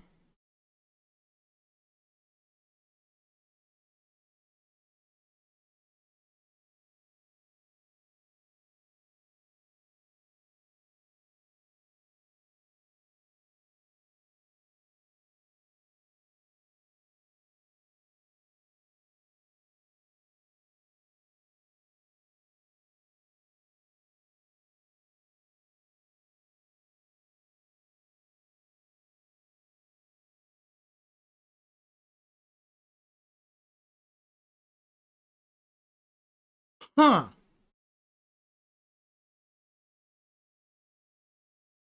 It's. Are you kidding me? Right.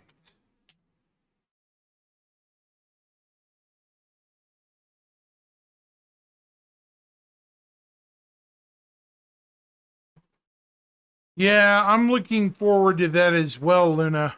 We'll see.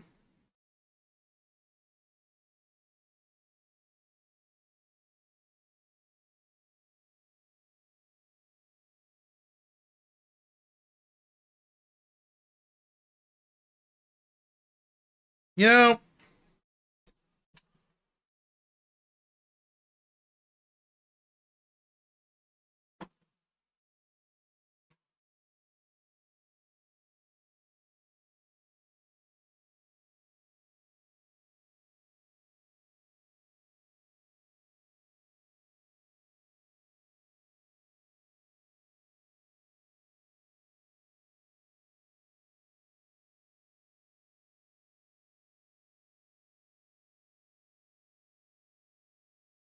By the way,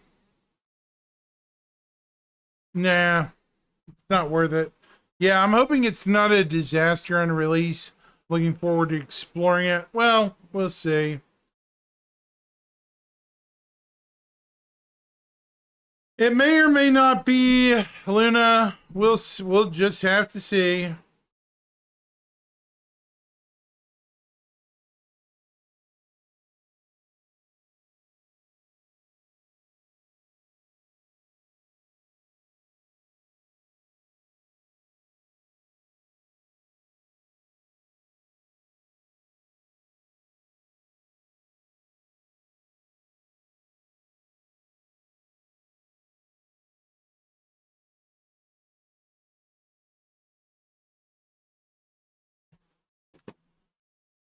We'll just have to see.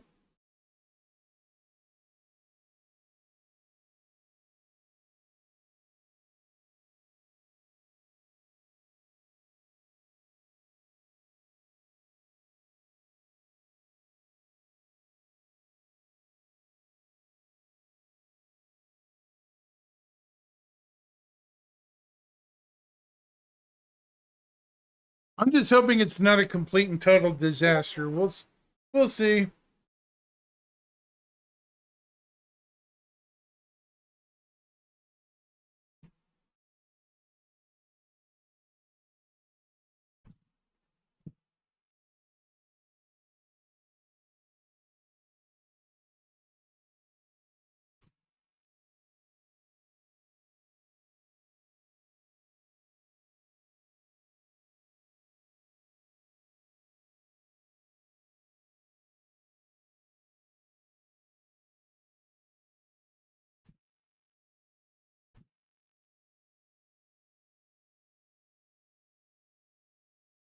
Yeah, I'll probably unfortunately be one of the guinea pigs. We'll see. Probably what's going to end up happening. More than likely.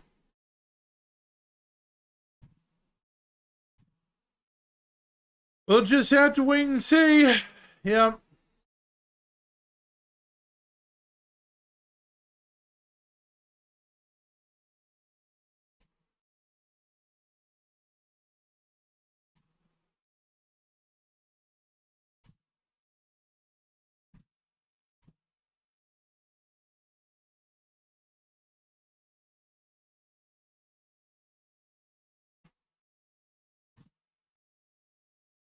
Yeah, no problem.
Hmm.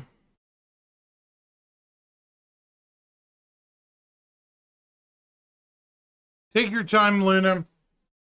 I'll be here for a little bit longer, anyways.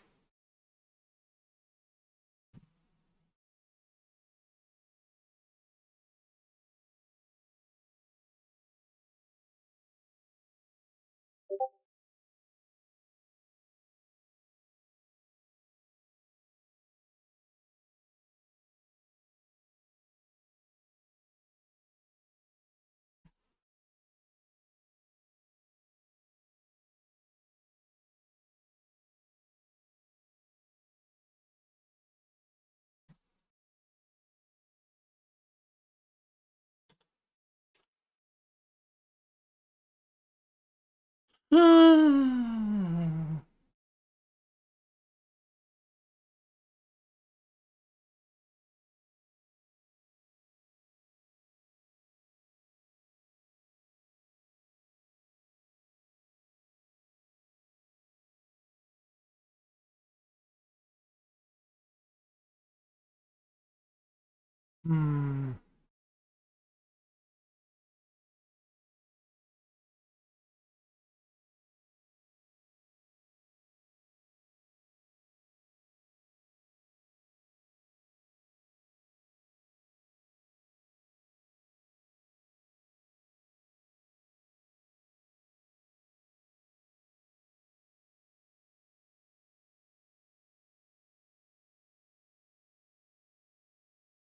Take your time, Luna. It's all good.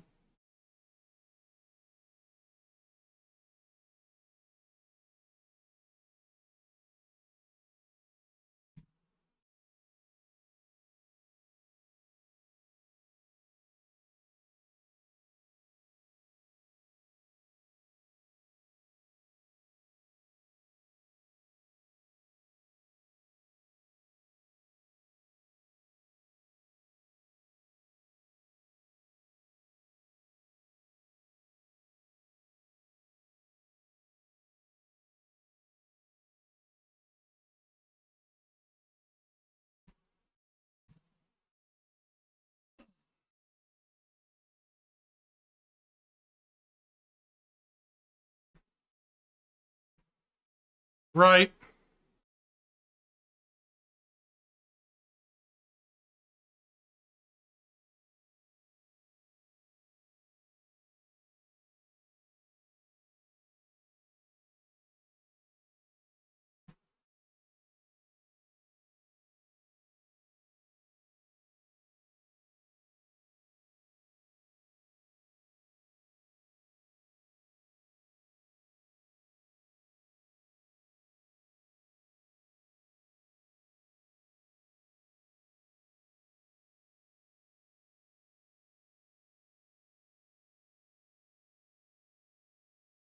Exploration always was mine too, Luna. It's always been. For a long time. Sorry I'm being so quiet, chat. I'm just thinking about a bunch of things. You know.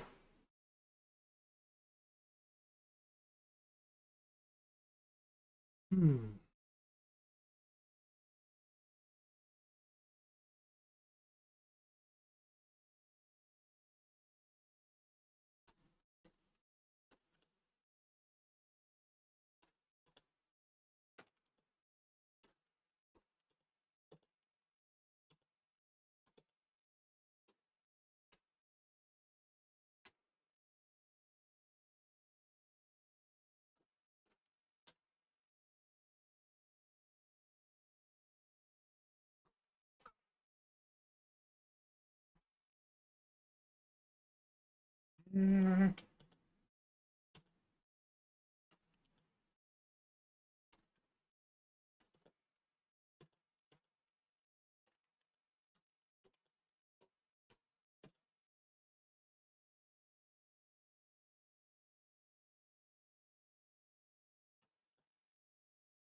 Hmm.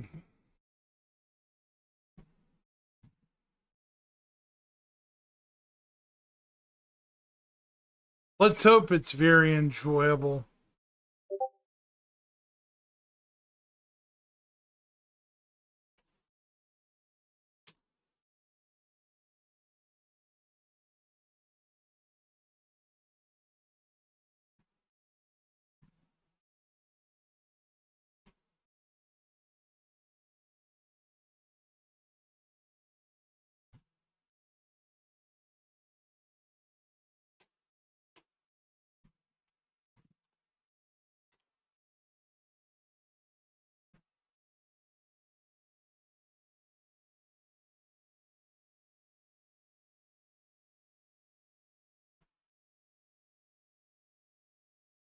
What?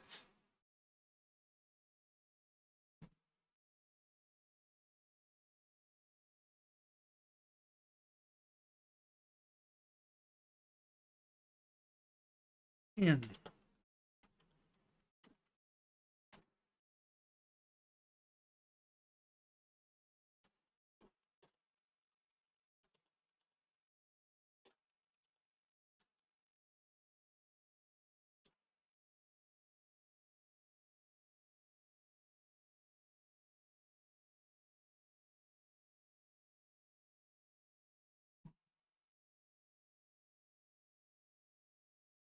Yeah, let's hope it is enjoyable.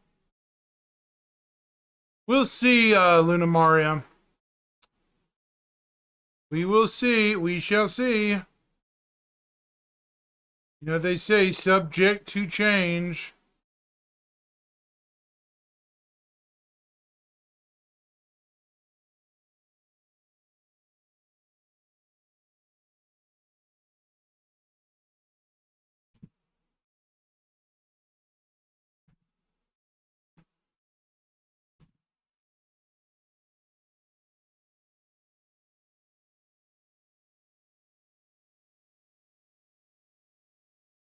Hey, Dark-Sided, have you given me a follow yet? I don't think you have. I'd appreciate it. I totally don't mind, you know, you chatting, and I like you hanging around. It's all cool.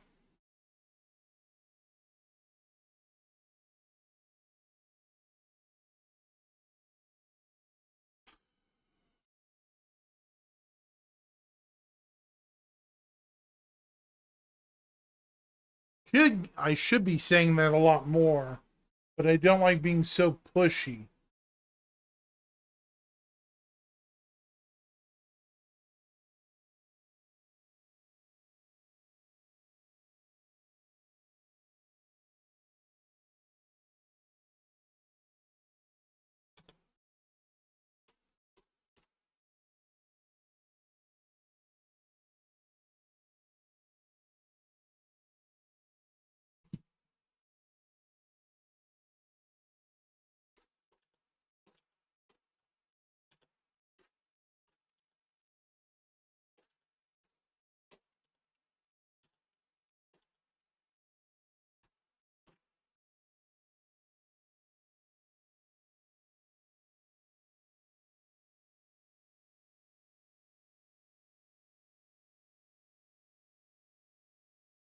Oh, you are subscribed. Never mind.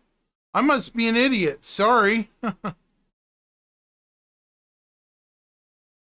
That's cool then. I had no idea. Sorry, man. It's weird though. It's not showing your icon badge up for some reason. Maybe it's just not updated yet, you know? Might be. Let's see. Well, YouTube is about a week behind, yes, you know, so.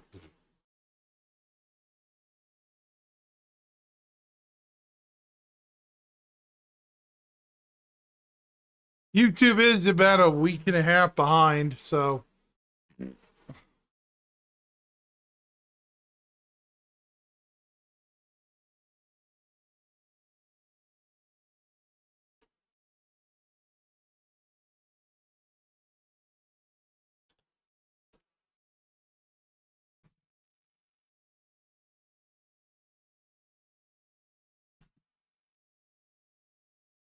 It's all good, man.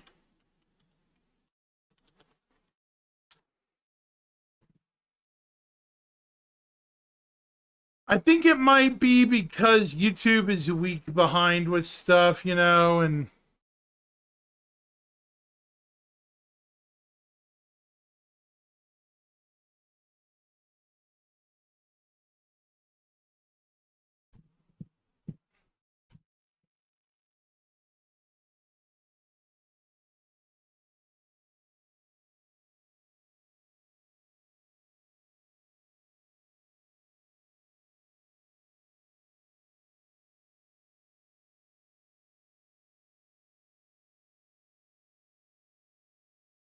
This is not showing up at all.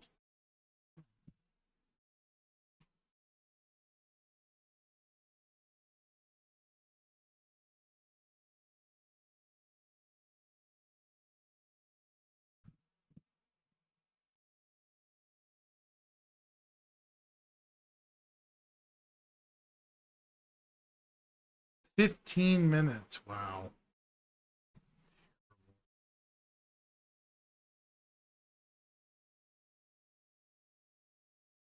Anyways, before I forget, let's see.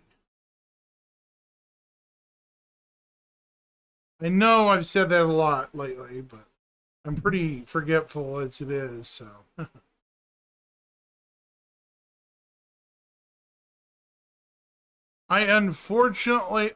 Hold on. I think I would have had a phone call from her.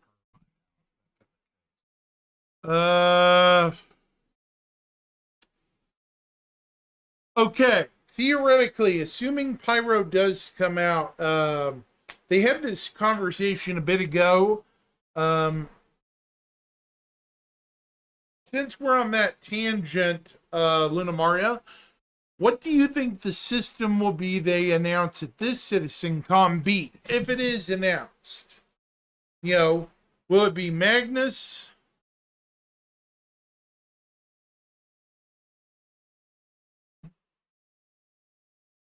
That's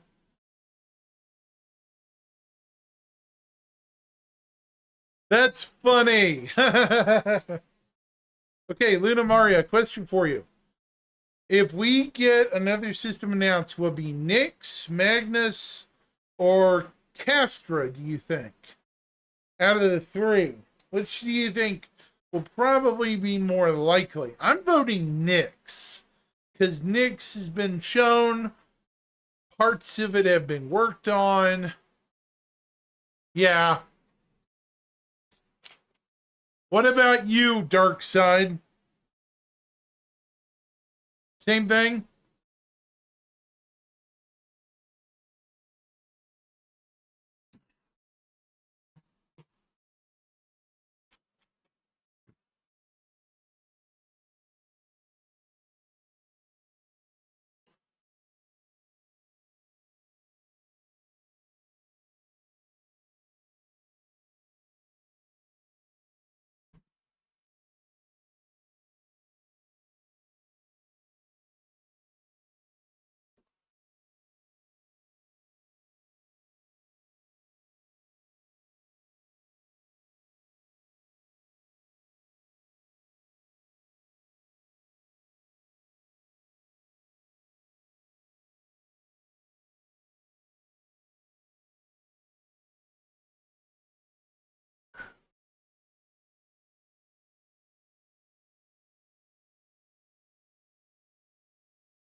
Okay.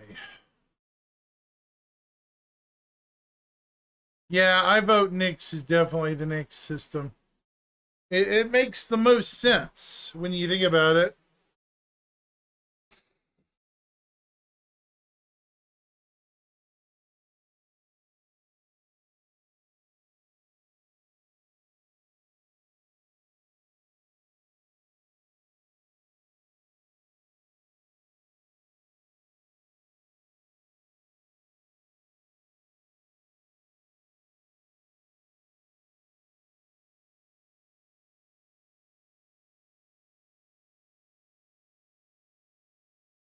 Yeah, they already got Levski. Welcome, Critical Chai. Are you a new person? You're absolutely right, Critical Chai. You are absolutely right. That is a pre-existing, what do you call it? Asset. There it is. Asset. Pre-existing asset. It already exists. It's already built up, right? By the way, are you a new person? I don't think we've met before. You prefer Critical or Chai? Or both? New to the channel. Well, welcome, welcome, my friend. Appreciate you being here. Well, it's funny your name is Chai, because my in-game name is pronounced Zai by me, but it's actually She, in honor of the She Gundam from Mobile Suit Gundam Hathaway.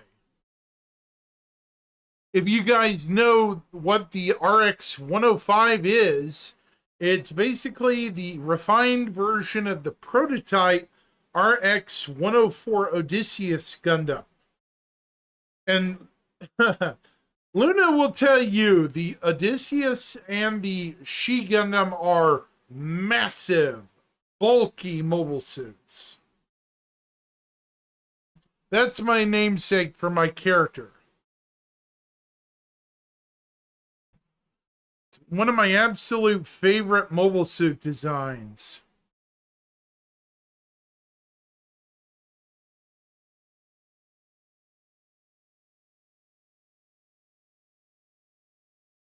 I don't think it'll ever get a master grade, unfortunately, which is sad because it's so big, you know, and when I say big, I mean a behemoth.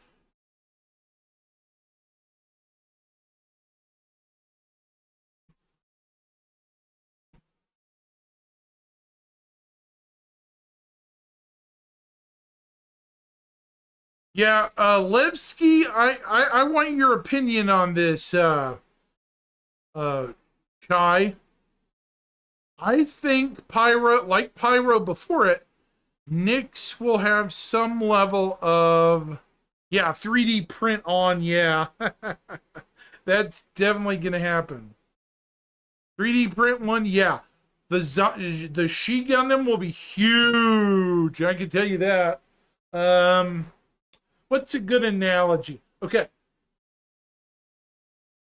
This right here is my Rick Dom with its huge old beam cannon. Or, yeah, beam bazooka.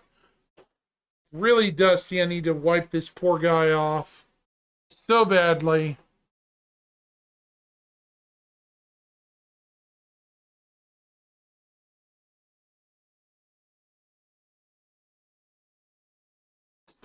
This poor Rick Dom. I really wish I could see how big he is. The She Gundam's probably about this much taller above it. So building it, it will be the absolute monolith. Absolutely huge.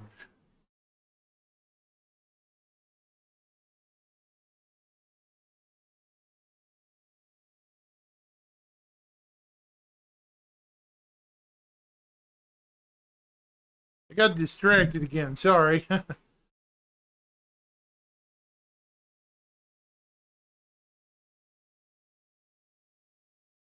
So before I forget, the Levski, I think Nyx will have some level of rework, like Pyro did. Levski, okay, let's go over the planets. That's a good idea in Nyx, real quick.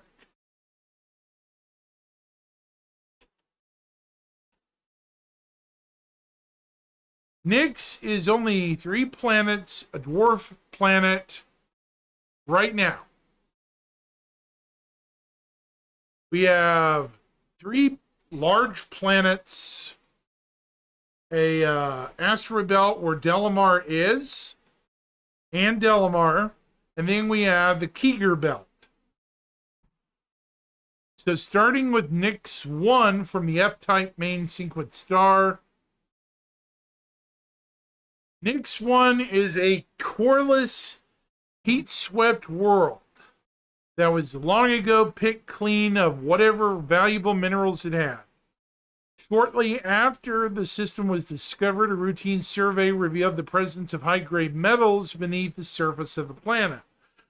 Once word got out, the planet briefly became the focus of a military-backed mining contract with Gold Horizon. And focus, and within 50 years, guys, they completely strip-mined it of its resources and wealth.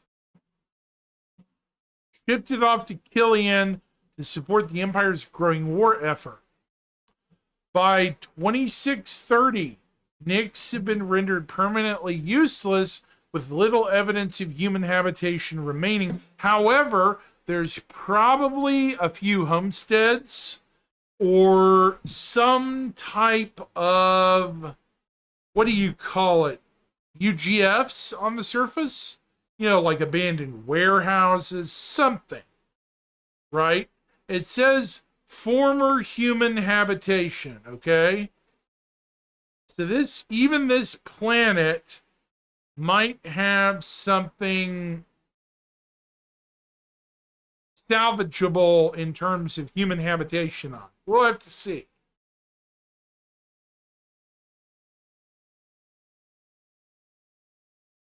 It says heat swept. So I'm assuming it has an atmosphere, probably marginally, being so close to the star. What do you guys think? Atmosphereless, or maybe it has an atmosphere and it's very, very thin and hot? And then we have Nyx 2, which is a smoggy, desolate world, once considered an edge case for terraforming. Thick clouds of acid and CO2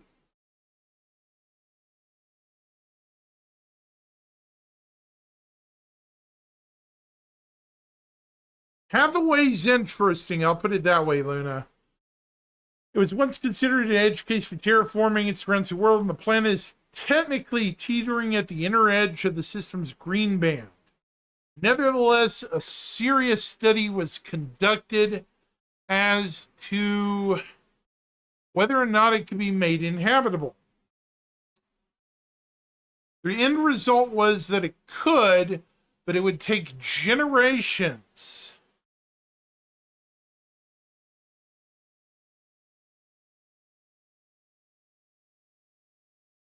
It will take generations beyond, with effort, and provide little beyond the creation of a base, particularly well hidden by nebula gases.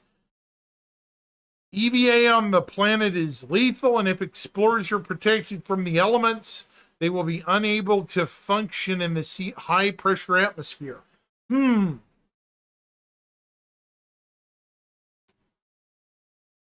Yeah, that's another thought, Chai. Terra could be a possibility, but like you said, has Terra been worked on recently, right? There's the question. It makes you wonder, has Terra been worked on recently?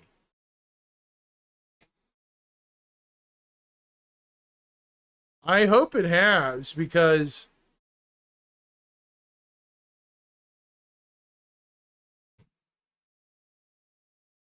it'd be so neat if Terra had been worked on. But that would be a major announcement. No way they would keep that quiet. Just saying, man. There's absolutely no way they would keep Terra being worked on a secret. They'd announce that real quick. But I wish they would, you know.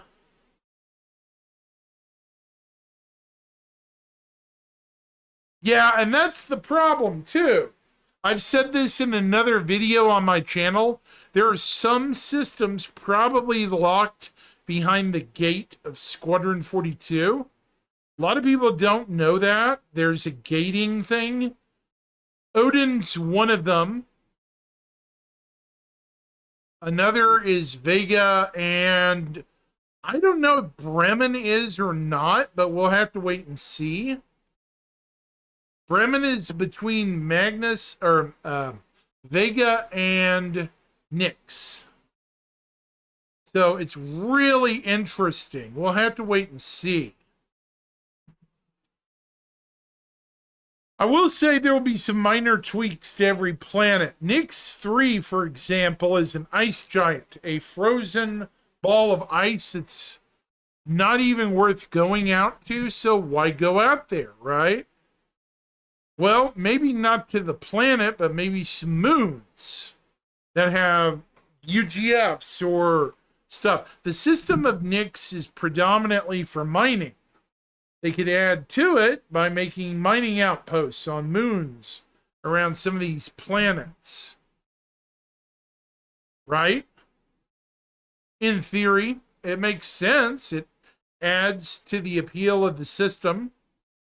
It doesn't detract from the lore of the system.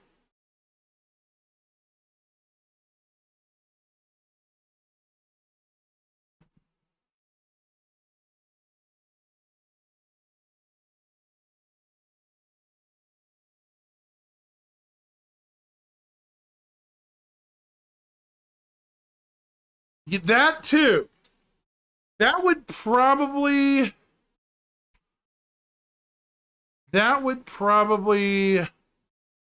be nice for a surprise system to discover untouched full of resources. 99%. Yeah. That too, chill. I get what you're saying. Yeah. Meaning hooked in with one of those transient jump points. Yeah.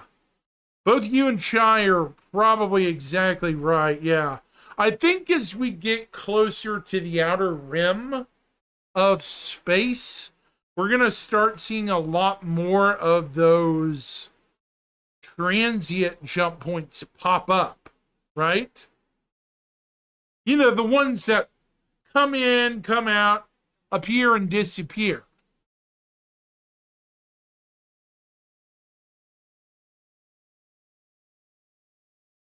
Because right now we're in the most explored regions of the galaxy. It wouldn't make sense to plop a brand new jump point in the middle of space if the area has been frantically combed over. Or if it's known not to have any transient jump points.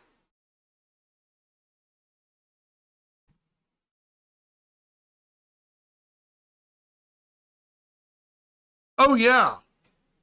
Absolutely. Chill. You're absolutely right. There are probably wars and such that have been fought and waged over mineral rights for those. Absolutely. Have you watched...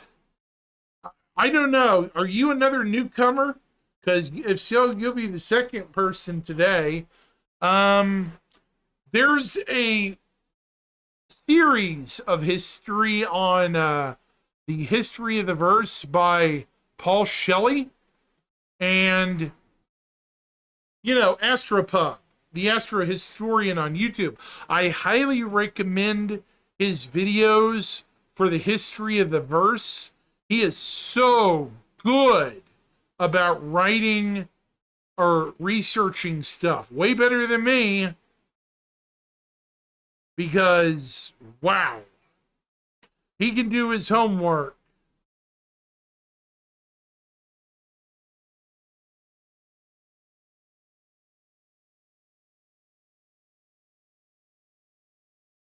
He's a good friend. He's been helping me a lot get bigger, too.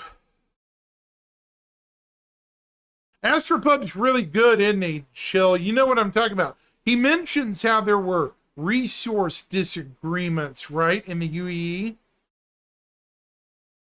You know what I'm talking about. Yeah. The resource disagreements or whatever.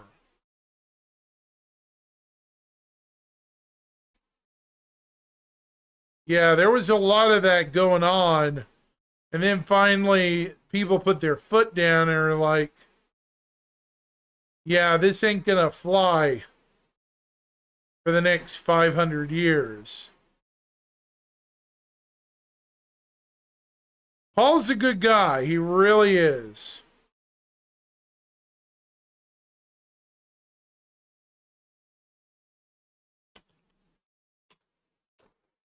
He's really an inspiration and has inspired me to become a better content creator.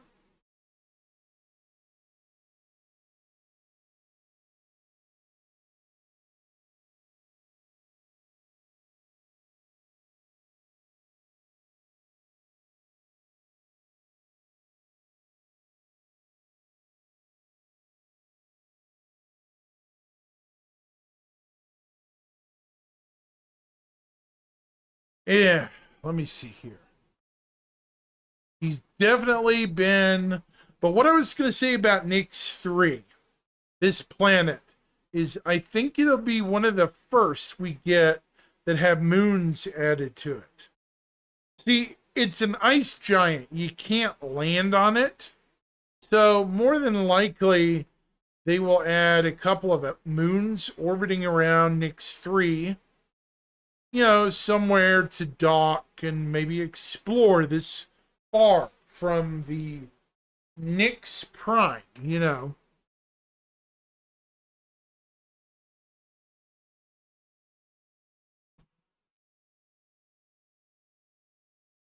Yeah, I know what you're saying, Chill. It's all good. Yeah, yeah. An undiscovered PvP system? Yeah. I know a lot of people have been clamoring for that for a while. I think that's why the whole transient jump points has been a discussion for a while. They're really hoping, and kind of so am I, you know, for these resource rushes.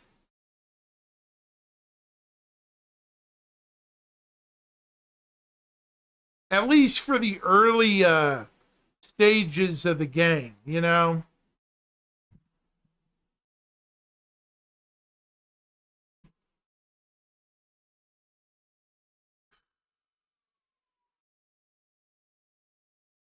Sorry, I'm getting a little hot.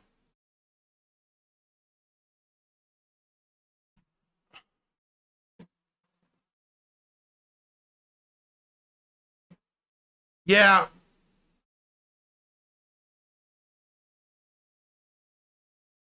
Pyro has some resources remaining, Chill.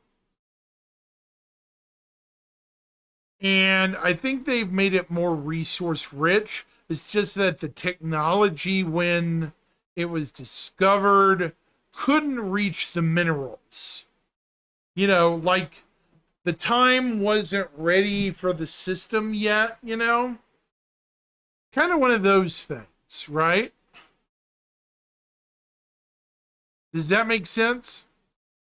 It's kind of weird, but yeah, it's kind of a non-answer, but it is weird. Yeah, there we go. What, and also what Chai said too. Not enough for a big corporation to spend any more money on, and now it was left to the little guys. That's exactly right, Chai. Exactly right.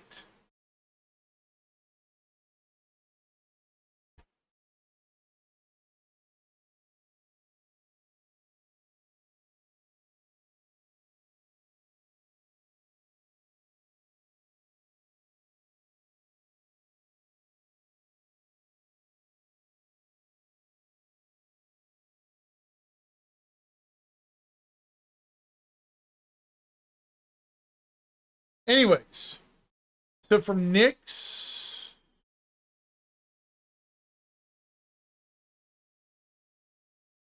phone's going off like crazy. What's going on with that?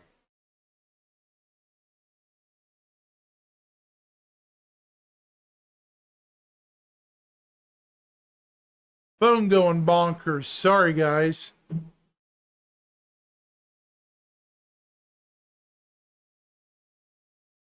So let's see.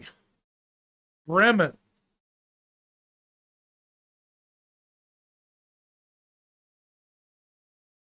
Bremen is slightly bigger than Stanton. What a critical Chai was talking about. Bremen has 4 planets. We have Bremen 1, Bremen 2 or Rytif, Bremen 3, and Bremen 4. Another ice giant. So pretty typical system makeup.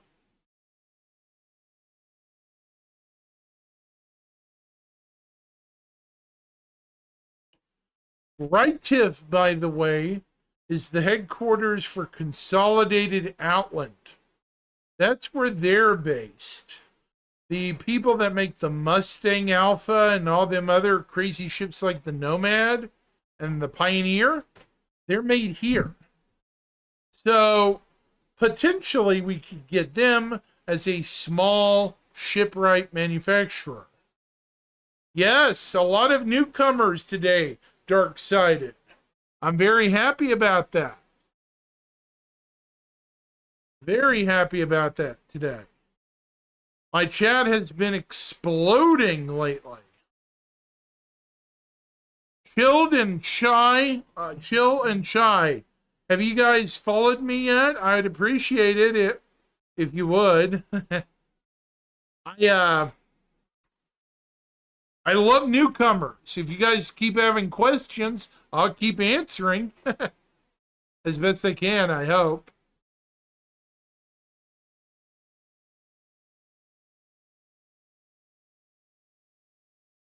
Oh, you have. That's right, you are. Cool. I just haven't seen you in a while, Chill. That's right.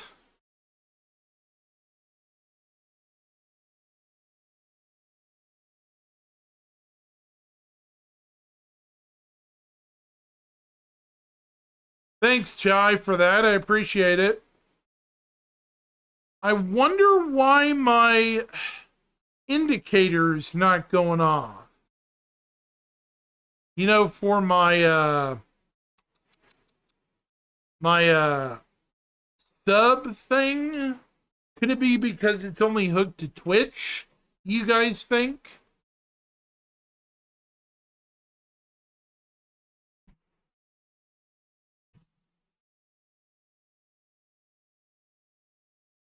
That's interesting.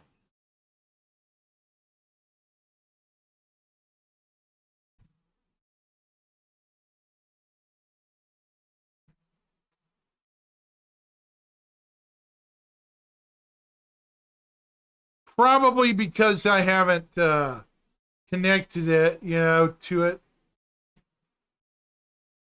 Boss fights.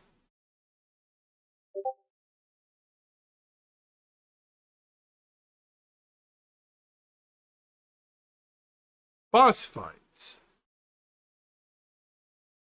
Yeah, it looks like you're right, probably, Chai. Might have to work on that too.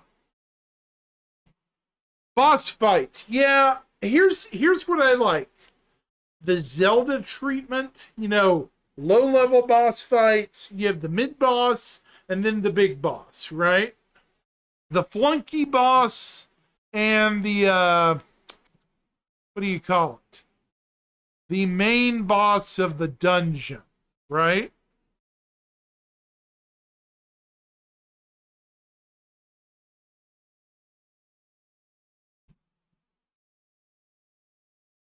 See, if they would structure missions like that, I'd be good with that.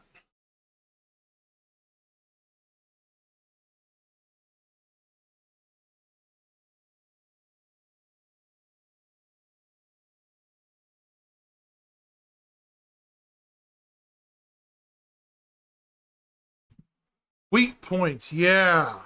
Arm, leg, heart damage, headshot. Silent kill kind of thing, yeah. Gotcha.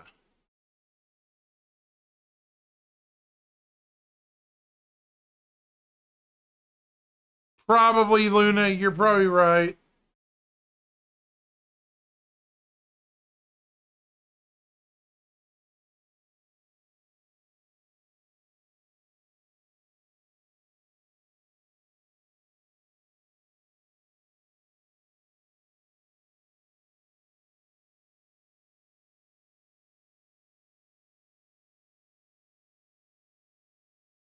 Boss fights, I think, can be made very interesting and rewarding, too. Like, if you incapacitate a boss, you can steal his gear. Hit the knees and go to a position, expose another weak point to shoot. Yeah, exactly.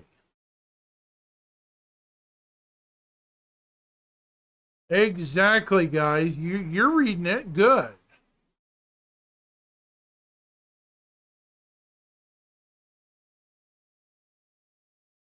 like a sniper boss, like a guy that stakes out a nest, you know, like guns you down by looking down the scope, right? And you have to figure out there are two ways to get the guy. Either you fight him long range shot wise, or you sneak up behind him and get him. And you have to be sneaky about it. You know, like a stealth boss. There's one.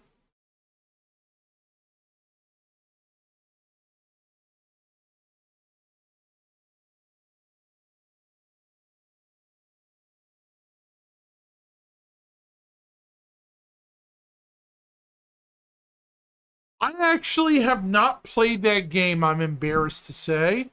I really should have.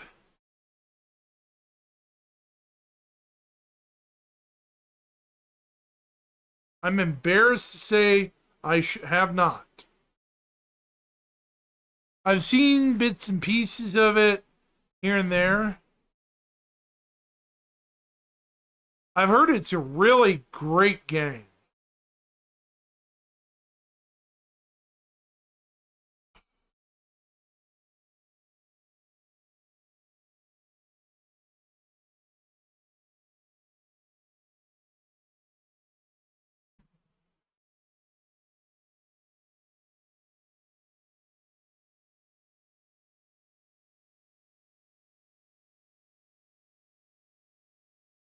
Yeah, isn't it sad that the good games are so old now? The good games are so old. So terribly old now. It makes you want to cry.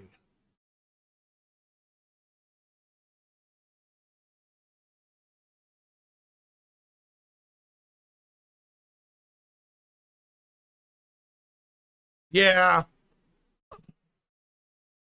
Unfortunately for me, it's because a lot of developers, to me, it feels like some developers, game developers, they care more about rushing a product out than, you know, getting it up to a player's wants, right? I'm not blaming the producer of the game, you know, the programmer. What I am messing with is management. If you're going to release a AAA shoot 'em up or shooter or something, you know, there needs to be some serious quality control, right? I've seen a lot of duds lately. I don't know why. And there's no need for that. The games could be so much better. Am I wrong, guys? Maybe I missed the boat and I'm just old. You know, I expect a $70, $80 game to be good, you know? Playable, at least.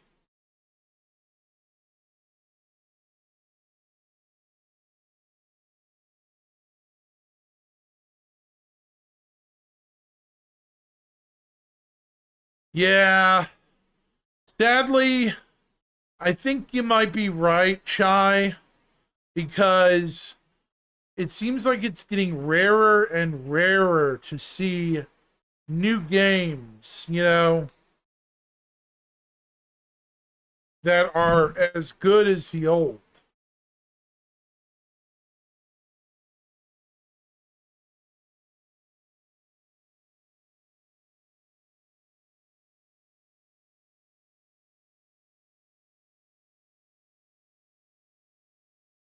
Of course, we can't technically say that for fear of getting shut down. I'm sorry, did you say something, Chill? I'm messing around with you, man. I know exactly what you're talking about, but let's be real. At the end of the day, they either A, listen to the audience or they don't. And right now, they're not. They are not listening to their audience. You know,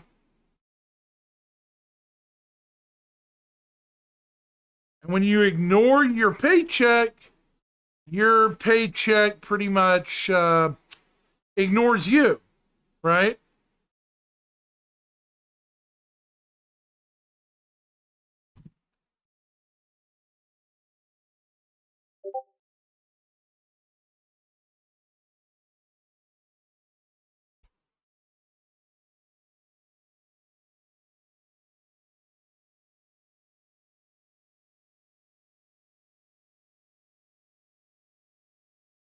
And yeah, a good example of that. I'll bring it up. A game I would have had no problem with if they had not lied to people and pulled the rug out from underneath us, right? You want to know what game it is? Yeah. You want to know what game that is, folks? Kerbal Space Program 2. KSP 2. I barely played it, and I still can't get a refund on that game. Still can't. They have refused to refund my money, even though it's technically a dead game.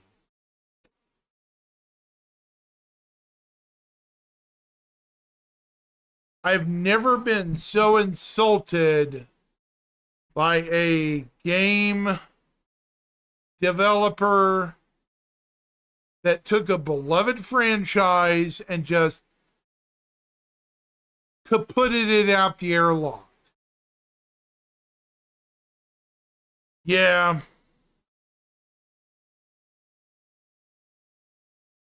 Yeah, and I should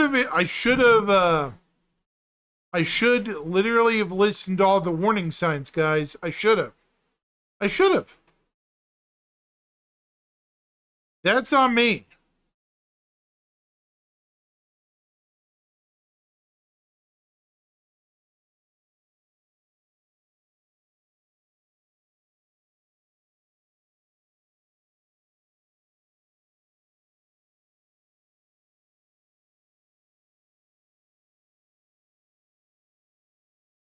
What happened to Homeworld 3? I didn't hear.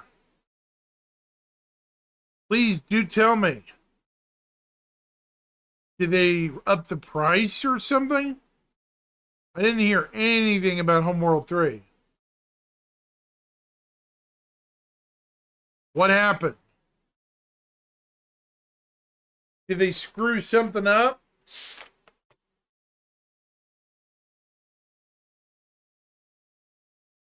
Ugh.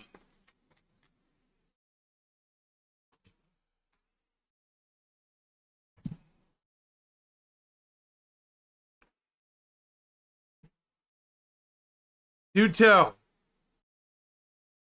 Homeworld 3 is a good game. Oh, no. Oh, no. Ugh. That sucks. That really reeks. Chat is jumping, by the way, today, folks. I want to tell every one of you thank you for that. I have so many people talking and chatting in YouTube. You guys are my most active stream right now. Did you know that? It's so hard to get people to talk and discourse on YouTube and stuff. You guys are actually the most verbal bunch today. Usually it's somewhere else. You should be proud.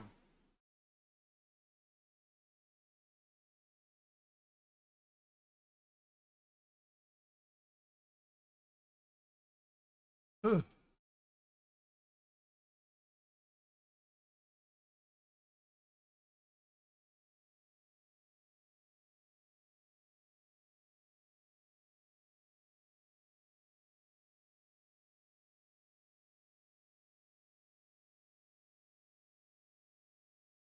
So yeah, I've heard that some people from KSP's development are working on a sub program for it. We'll have to wait and see.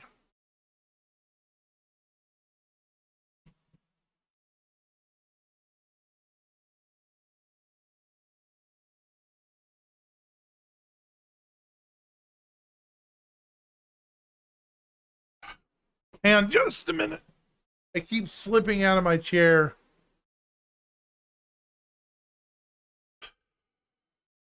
By the way, did you know there's supposed to be another real-time strategy game coming out? Has anyone here played Sins of a Solar Empire? Well, I'm still got an audience. Has anyone played Sins of a Solar Empire? That game is hard if you don't know what you're doing. The original Sins package was ruthless for people if you didn't know what you were doing. Oh, it's fun. It's an RTS that you have to go out and conquer space and all these space stations, build up fleets, defenses. It's very homeworld like, but it has its own spins and stuff.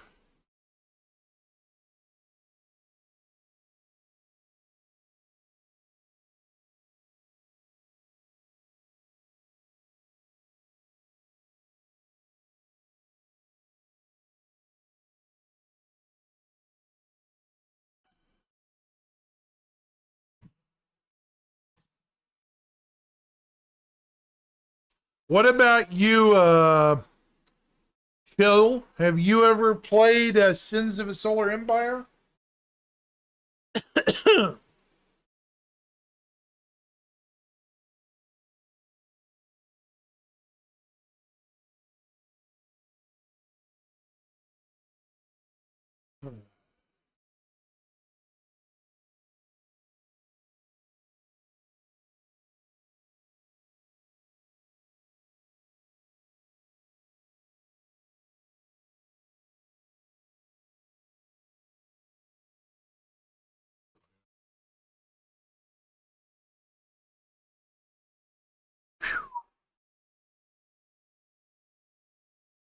Stinking hot in here too. Some point today, I'm gonna have to go to the living room to cool off because it's really hot in here. Not yet, but it's getting pretty close.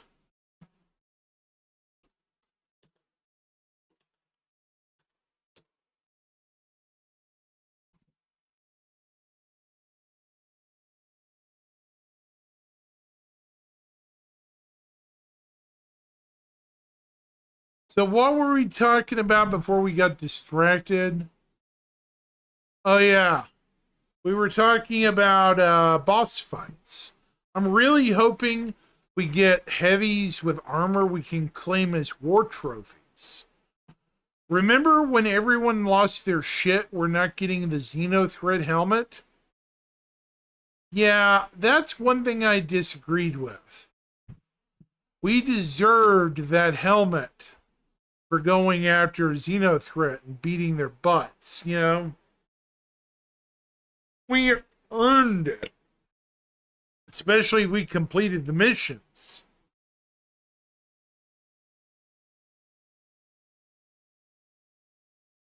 Just my 2 cents.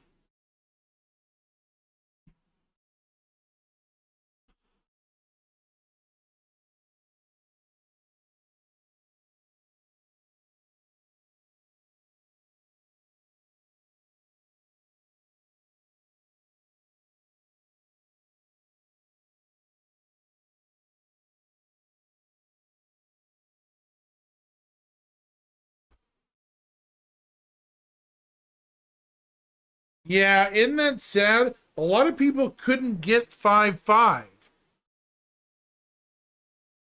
They really did need a lot of people.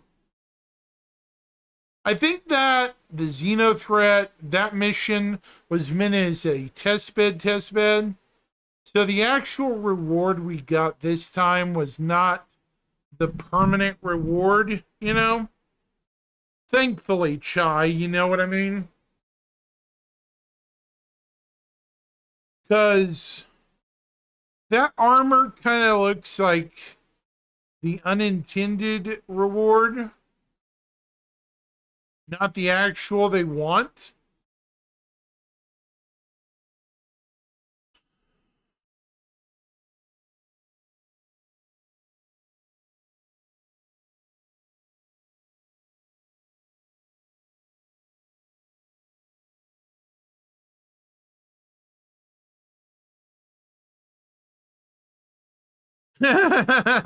Yeah, really. That probably would have gotten it done quicker. Let's be honest. It probably would have gotten it done faster.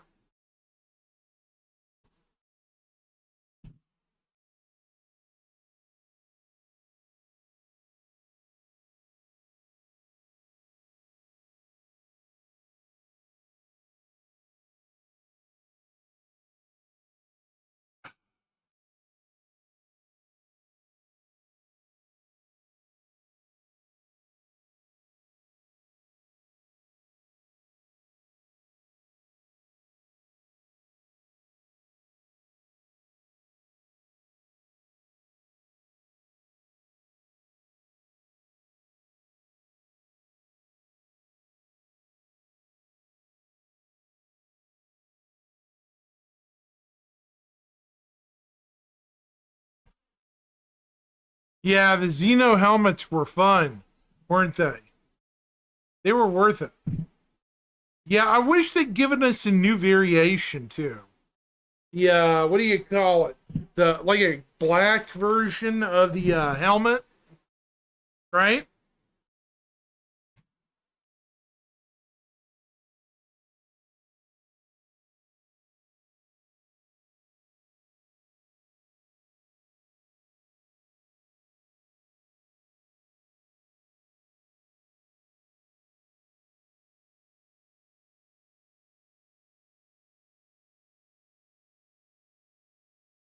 Those helmets are nice too.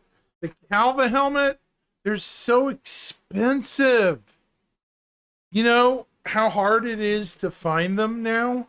It's ridiculous. You can't find them anywhere.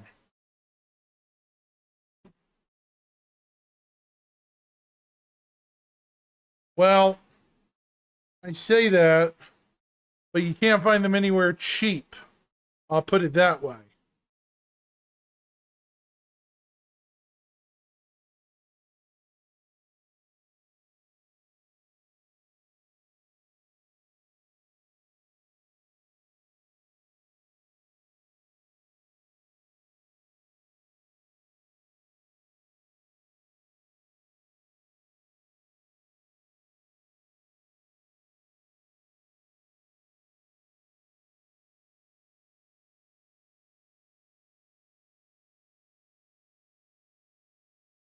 Yeah, that's the bad thing about it. But hopefully by then they have more to it to add. You know, like more layers, and then you get the ability to earn, you know, actual helmets that are, you know, let's see.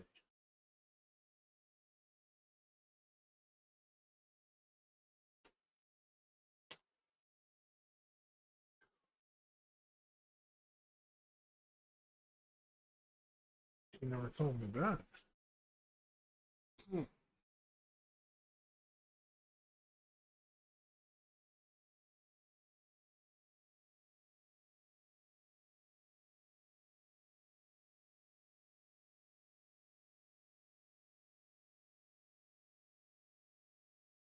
Huh.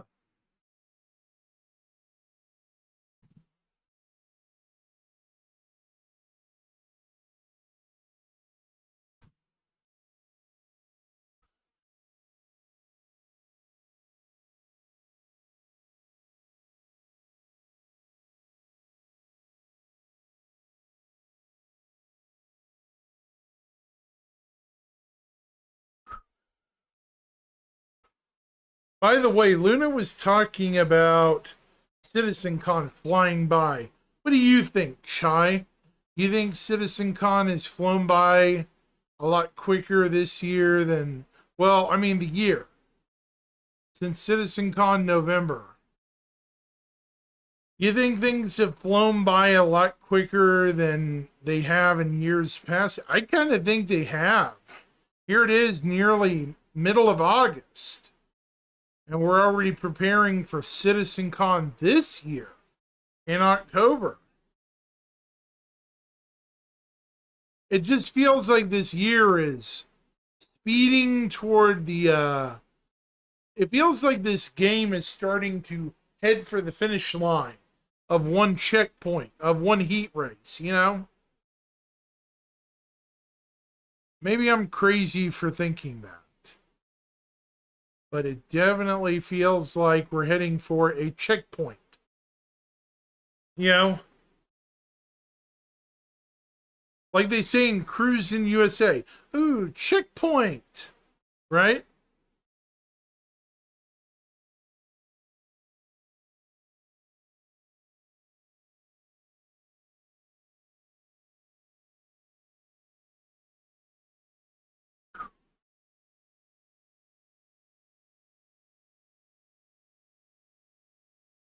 I think you're both right. Yeah. It feels it is pretty fast, but they had so much they are trying to get out, so it's been constant. Yeah.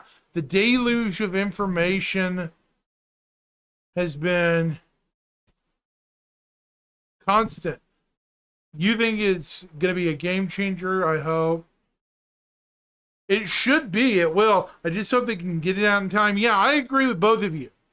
I definitely agree with both of you. I'm hoping we can get both of it, if not all of it, you know, the major parts of it out in 4.0, and then the lingering little bits in 4.1. And then add to 4.1. Get what I'm saying? 324 is just the remnants of 323. Anyways, it's basically 323.1.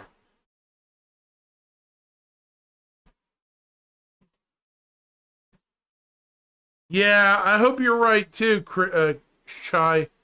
We'll see.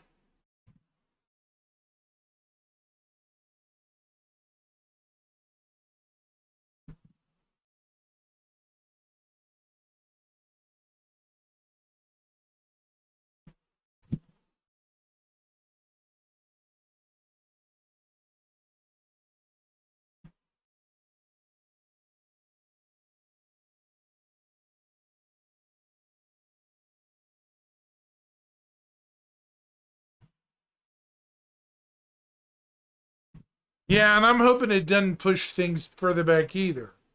It's like everybody else. I mean, that's the one thing that's worrying everybody right now is everything being held back this year.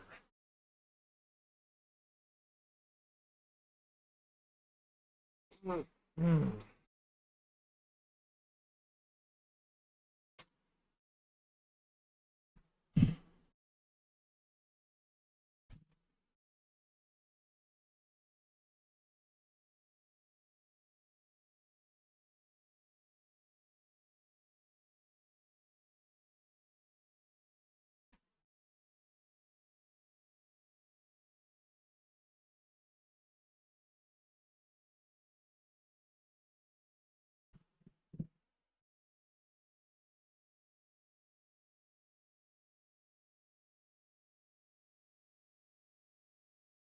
We can certainly hope for the best, that's for sure. Hmm.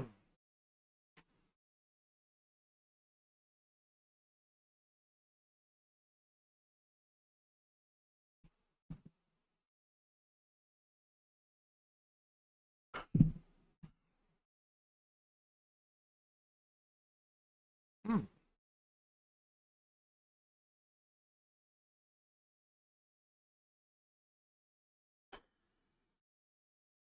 All right. You guys already know about the Zeus more or less being done. So that will at least be in 4.0 to a degree. The module thing for player habitation, I don't know. That's kind of a wild card thing at the moment, I would call it.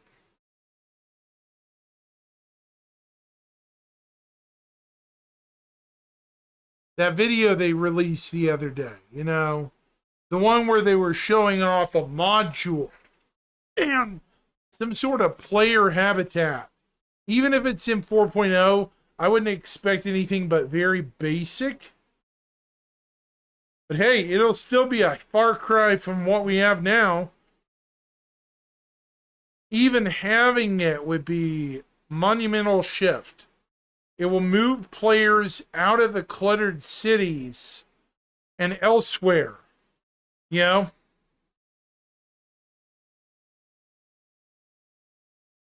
Just a second. Hold on. Let me show you what I'm talking about.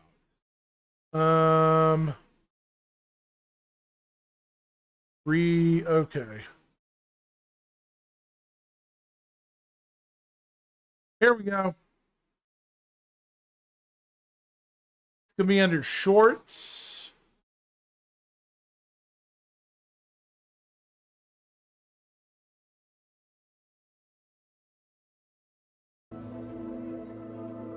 Your persistent hangar is now your first customizable home in the verse. Organize your cargo. Keep your gear close. I don't think a lot of and people jump have straight seen into the this. fray. Your own space means quicker access to the things you need. An Alpha 320 Right here. This is brand new stuff, guys. Now, me and a couple of other content creators have speculated that this right here could be a prefabricated building, not built, you know, but something you buy and then it gets put on your homestead, you know? But how would that even work? Like there's a kiosk or something on your beacon or something? I don't know. 4 is just the beginning of establishing your home. Stay tuned for more at CitizenCon this year. It's got suit lockers, tables. This does not look like Greybox, guys, does it? Does this look like Greybox, folks? I'm asking because a lot of people have been saying, oh, it's Greybox, Greybox. Greybox has no stuff on it. You know, no details, no color, no nothing. Whatever this is beyond Greybox. Easily, or Whitebox. So, I'm looking for some opinions from chat. What do you guys think? You think this could be a thing down the road? Maybe not 4.0, but, you know, 4.1, 4.2, 4.3? You know, I'm trying to say further down the pipeline, but still in the 4-point branch.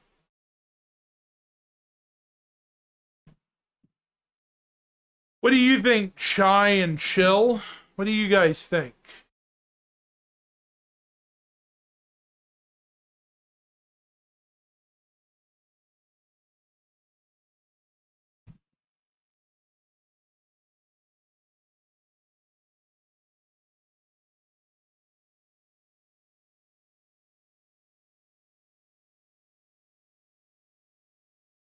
I mean, anything could happen. CitizenCon this year. Until then, get ready for Another thing I want to point out is this suit looks pretty new too.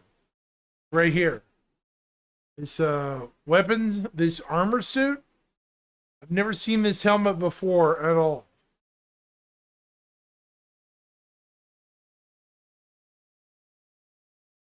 Yeah, I agree, Chill. Good call. Have you guys seen this suit before? It looks like the Citadel armor, but I don't think it's the Citadel. It looks like the Citadel, but it's got way too much cloth to it. This might be one of the specialist armors.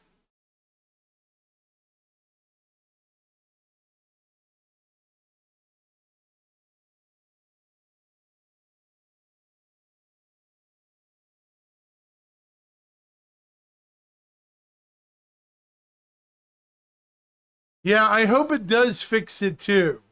We'll see. Alpha Yeah, this 324 is under their is the shorts shape for an category. adventure. So go ahead and look it up. That's where this is. This little, Alpha 324 is bringing tremendous this little awesome little, you know. Oh. Oh.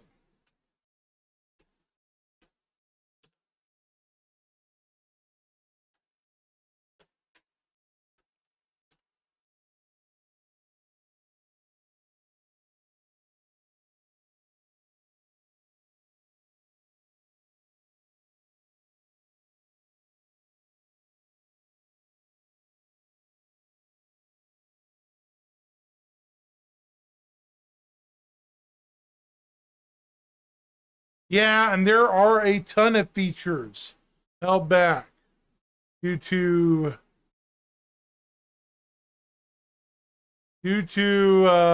stuff being held back. Indeed.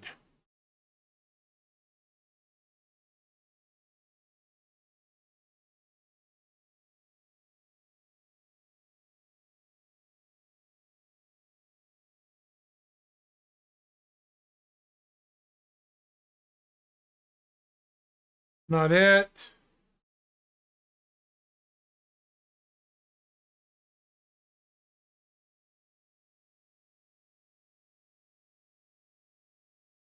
Now, one thing I'm curious about is, will server meshing affect this? This is base building right here. Look here. This is the base building bit they had last year. After a period of time, and the base will become derelict and will collapse. But this is low risk, low reward. Then you've got low security. So again, you must purchase the land. It's owned by an independent corp, gang, or faction. Again, you don't have access to all the best resources on the planet. The base is vulnerable. AI NPCs will show up and protect the base if it's attacked. The protection will escalate over time. Player can also build defenses to help mitigate this as well. And then it's medium reward, medium risk. Then you've got lawless. So this is no protection other than what you build. There's shields, anti-air. Players can disable the shields by getting close to them and destroying them. High risk, high reward. Since there's no taxes, no protection fees, you get a high return on the resources that you collect. Now, there's some cross-shard and server meshing considerations that will kind of adjust this design in the future, but There it we'll get is. into that later. Cross-shard and we're server really meshing, building it. guys. So from here, you've got the tool. So this is what we would consider a surveyor. With this, we want to actually cater to everybody's playstyle, whether you're solo or in an org. With this, you got different buildings that you can produce, from small, medium to large to XL or XL. So with the surveyor tool, you can only build the small buildings. With a vehicle, you can build small and medium-sized buildings. With the Galaxy, you can build small to large structures. And then obviously with the Pioneer, Pioneer can do it all. And it still works as a mobile base. And we'll talk about some of the more expanded features that we're adding to it in later on. Pioneer can do it all. So, and then it's also, we're exploring what can be done in space, not just on the planet. So from here, you set off on your journey. So with the land claim, you put your tool down where you want, you launch the drone that is built into the machine, and then from there, this allows the player to access the base building and also land claim mode. With the land claim modes, the player can actually change the size and position of what area they want to claim, and it also shows you the cost and taxes associated with it. If it's in a taxable zone and you don't own the land, this interface will default to it. So if you own land or it's in a lawless area, it'll automatically go to base building mode. So with the overhead view of the land, you can actually place down buildings exactly where you want. You can see the resources beneath the surface, and then you can also place multiple buildings. Looks like server before you meshing actually is build. needed. So you can see how it will all come together. You'll see the resources that are needed for it. And then you can also switch back and forth between different modes, which are showing off the resource network and how you link basically power generators to consumers. And then the player can move or deconstruct existing buildings right now with no charge. Fabrication. So when you basically build these buildings, they don't come with any furnishings. And if you didn't bring any with you, then you want to build a fabricator. So depending on what you want to build, there's different sizes of them that support buildings from decorations, armor, weapons, components, and even ships.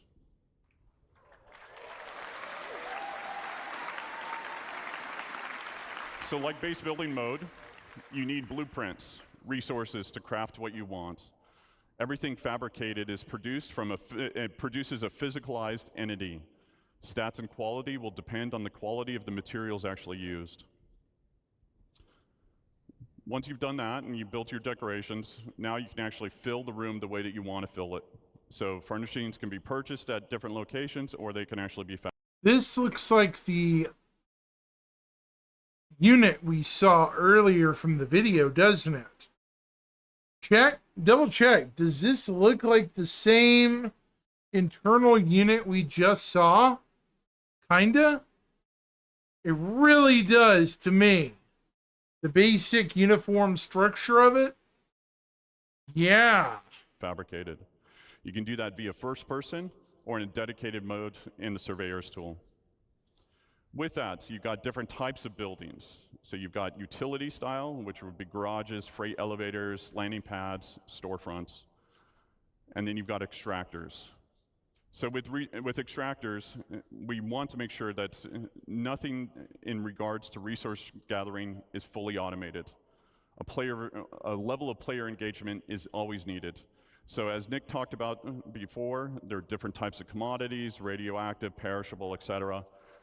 What you'll be doing is pulling out full containers. Then from there, it'll be repairing, or there's wear and tear associated with it, or even misfires like you saw in Thorsten's talk and Guillermo's talk yesterday.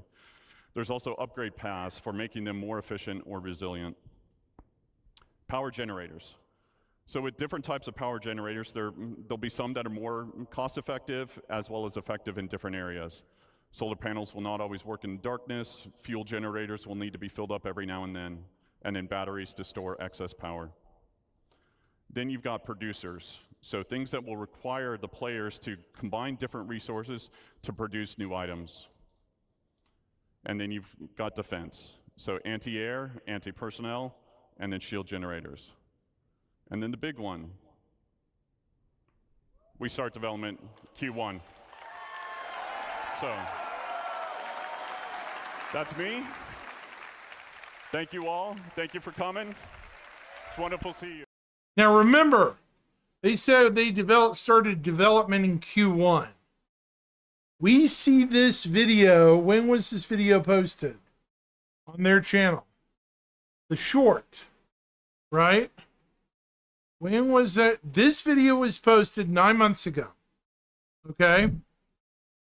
The one we just saw, the short. When was that posted?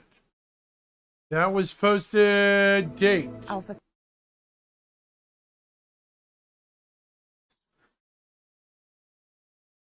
August 2nd, folks. So this is only 6 days old. I'm not saying it's likely for 4.0, but I really want to believe this is going to be in a sooner than later update at some point. or at least be addressed, you know? Why did we sneak this in here, right? You guys get what I'm saying? Why show us this if it's not ready, right?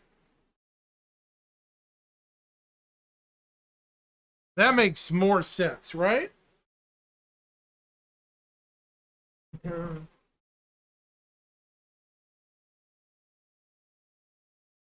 Maybe, yeah, maybe a next year patch.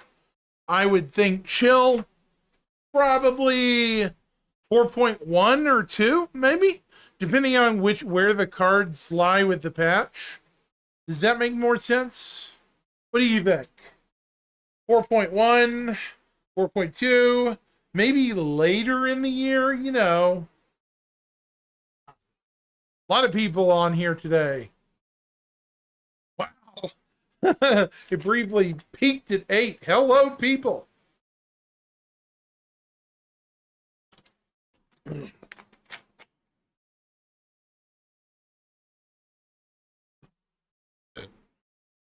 Really should be drinking water, but I'm an idiot. And you're probably right, dude. Probably absolutely right.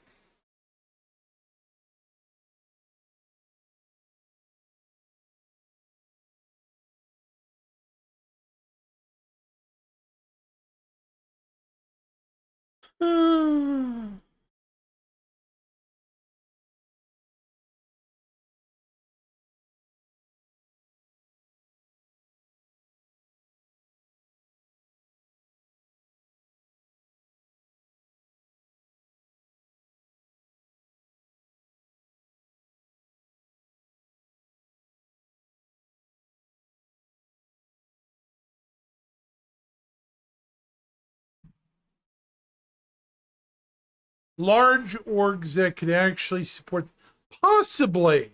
Now that would take a little level of creativity and probably ingenuity. You have to remember, how big are land claims?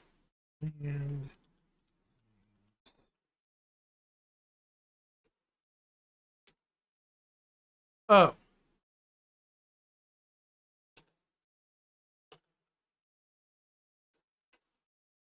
That's what I'm curious about. Land claim, Star Citizen.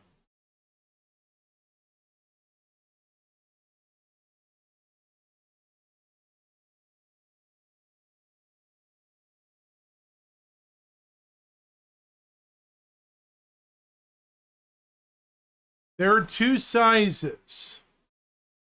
There's plot, and then there is, oh my God, estate. 64 square kilometers. How big is my nearest large city? Oklahoma City. Okay, so 8 by 8 square kilometers. I live near Oklahoma City, just so folks know. How big?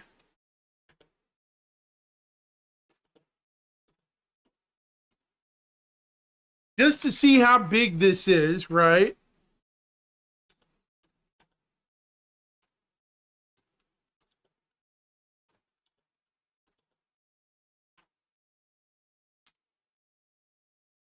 Okay, so it's 620. This is 64, though. So do the math, guys.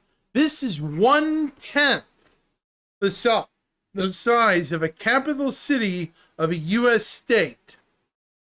Just about. Look at this. The estate size one.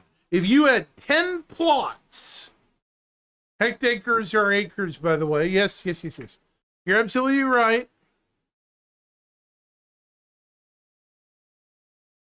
Hey, Osprey, do the math, dude. Look, this is the largest city near me.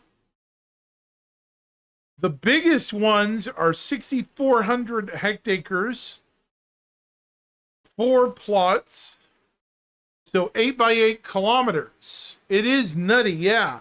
This estate plot is over 1/10. 1/10 the size of Oklahoma City. Yeah, it is. So, theoretically, you could build Neo Oklahoma City on Microtech or something. Do the math, guys. You could literally build a city as big as Oklahoma City.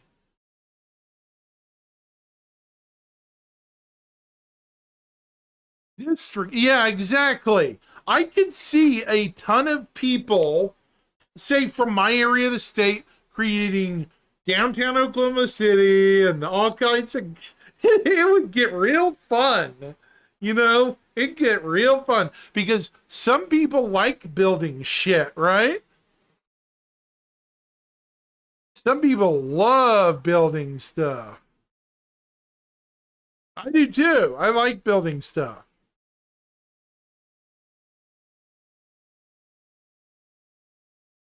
Well, okay, let's pick a smaller city. How about Yukon?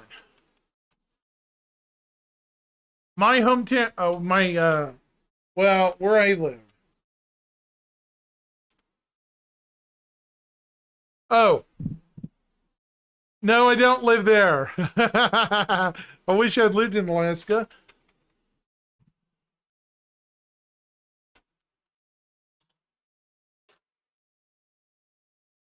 Okay. So, how big is that plot? You still need 3 of them for my hometown? Is that about right?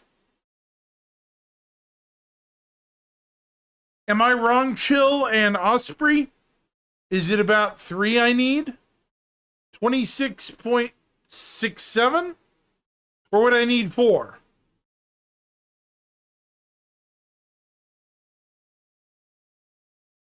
No problem. Ooh, that's a big city. Oh. Very cool. Nashville.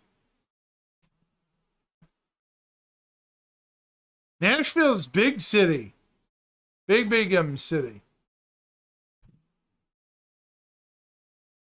Well, okay. So I wonder how many I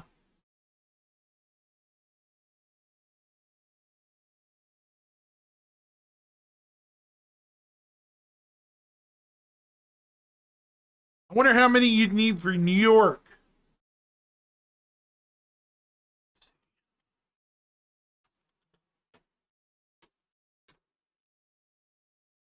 Yeah. Okay. So you need to equal 300 square miles. So it's already 60. You just need 5. 5 of these. Isn't that funny? For the estate, you could have 6 and you'd still... I don't know. New York City is pretty big. I mean, when you do the math, an estate plot is 64. So 10 of them... The 5 boroughs. Oh, right. Plus...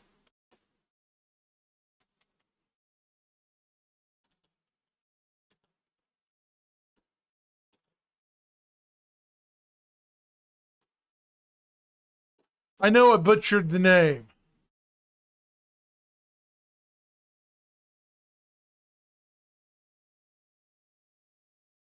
Oh, wow. That's a lot. Okay. That's a bigger number. 468.9, folks.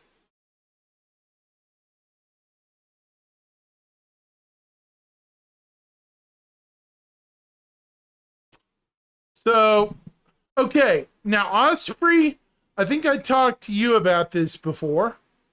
I think there's going to be a third size. Not bigger, but smaller. Because they're going to go up on the price of these bigger land claims. Look at this. A plot and an estate will probably stay their same price. I think there's going to be a third size. There's going to be a smaller one that's going to be a 2x2 kilometer, or maybe a 1x1. You know, what they call a homesteader plot, right? A home or a starter plot or something. What would be a good name, guys? Like a beginner plot or just a standard claim? Maybe just call it a claim, right?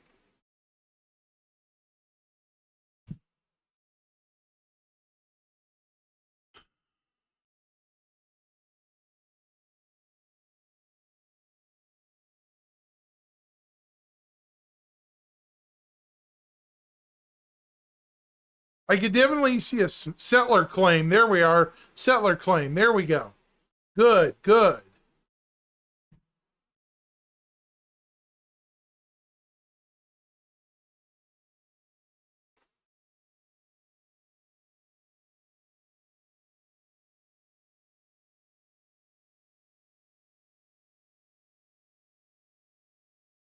I just want to be in a tent.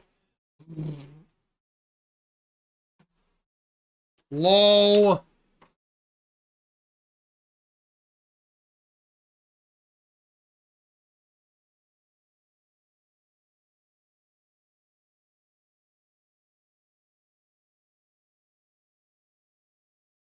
Maybe.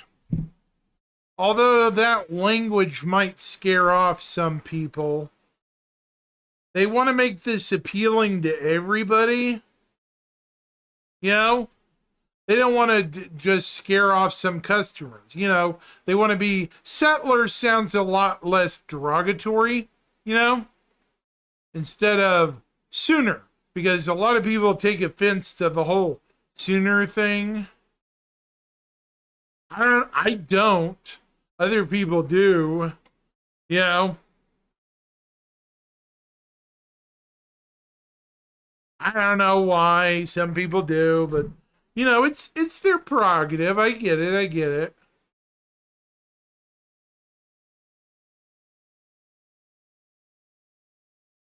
I think we lost Chai.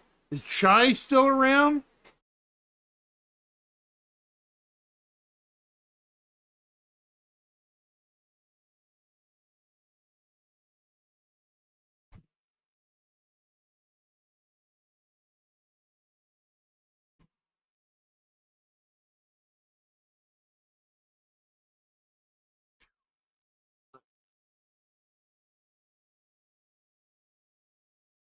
Seen him pop up for a while, but that's okay. Yeah.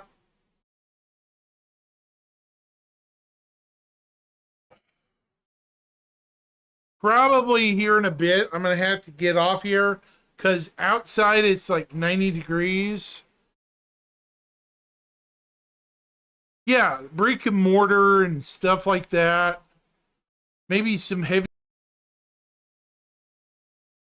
buildings or brick.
Of course.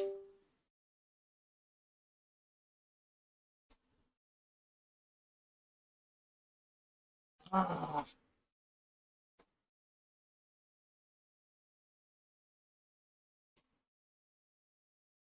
Hang on.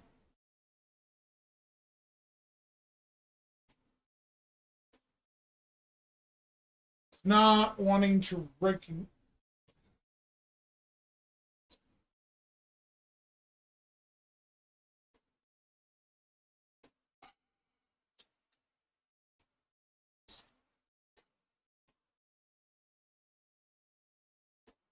Okay, microphone. What's going on here?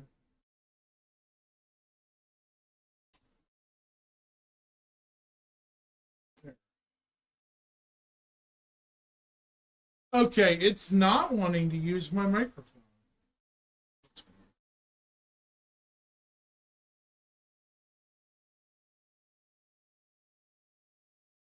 Okay. There we go. Sorry, guys.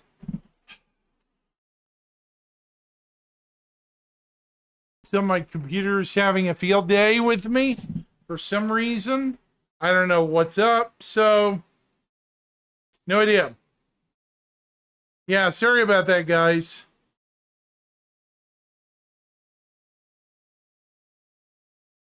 My apologies. It's my audio. It's decided to be flaky again.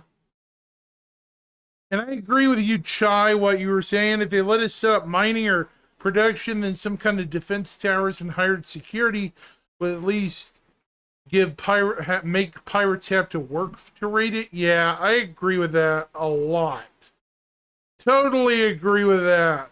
Pirates should have to fight to earn their keep.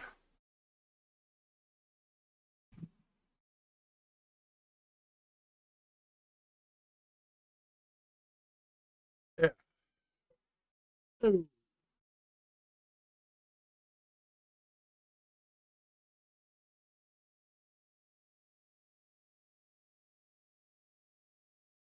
Thanks, Luna.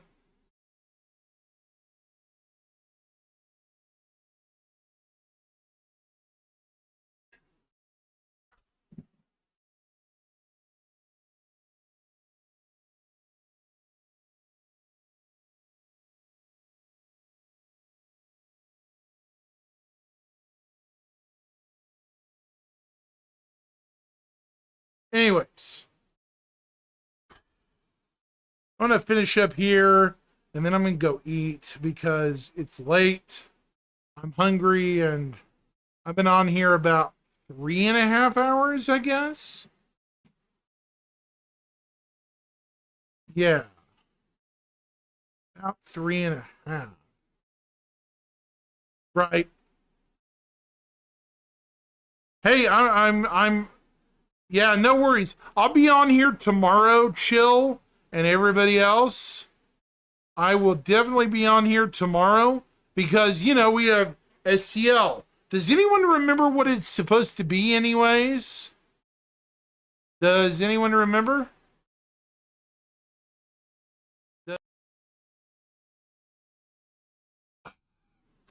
Let me double check.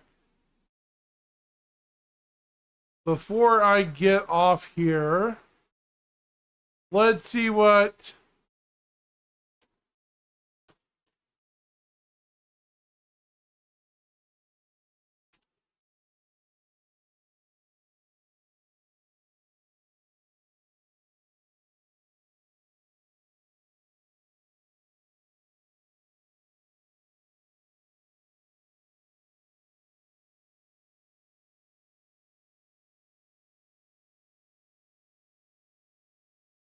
jump points, and it's a Q&A about jump points. So hopefully we will learn some good new stuff. We'll see. Anyways, over on Twitch, I'm gonna raid somebody. Let's see who's on. Probably nobody I know.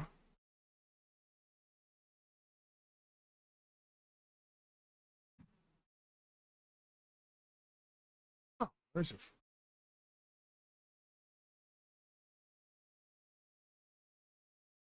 Vertigo, no. Perks, no.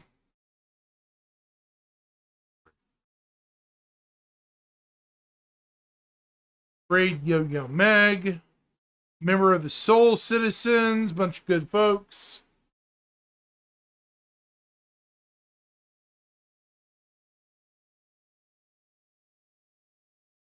Have a good evening, guys. I'll catch you on the flip side. 07.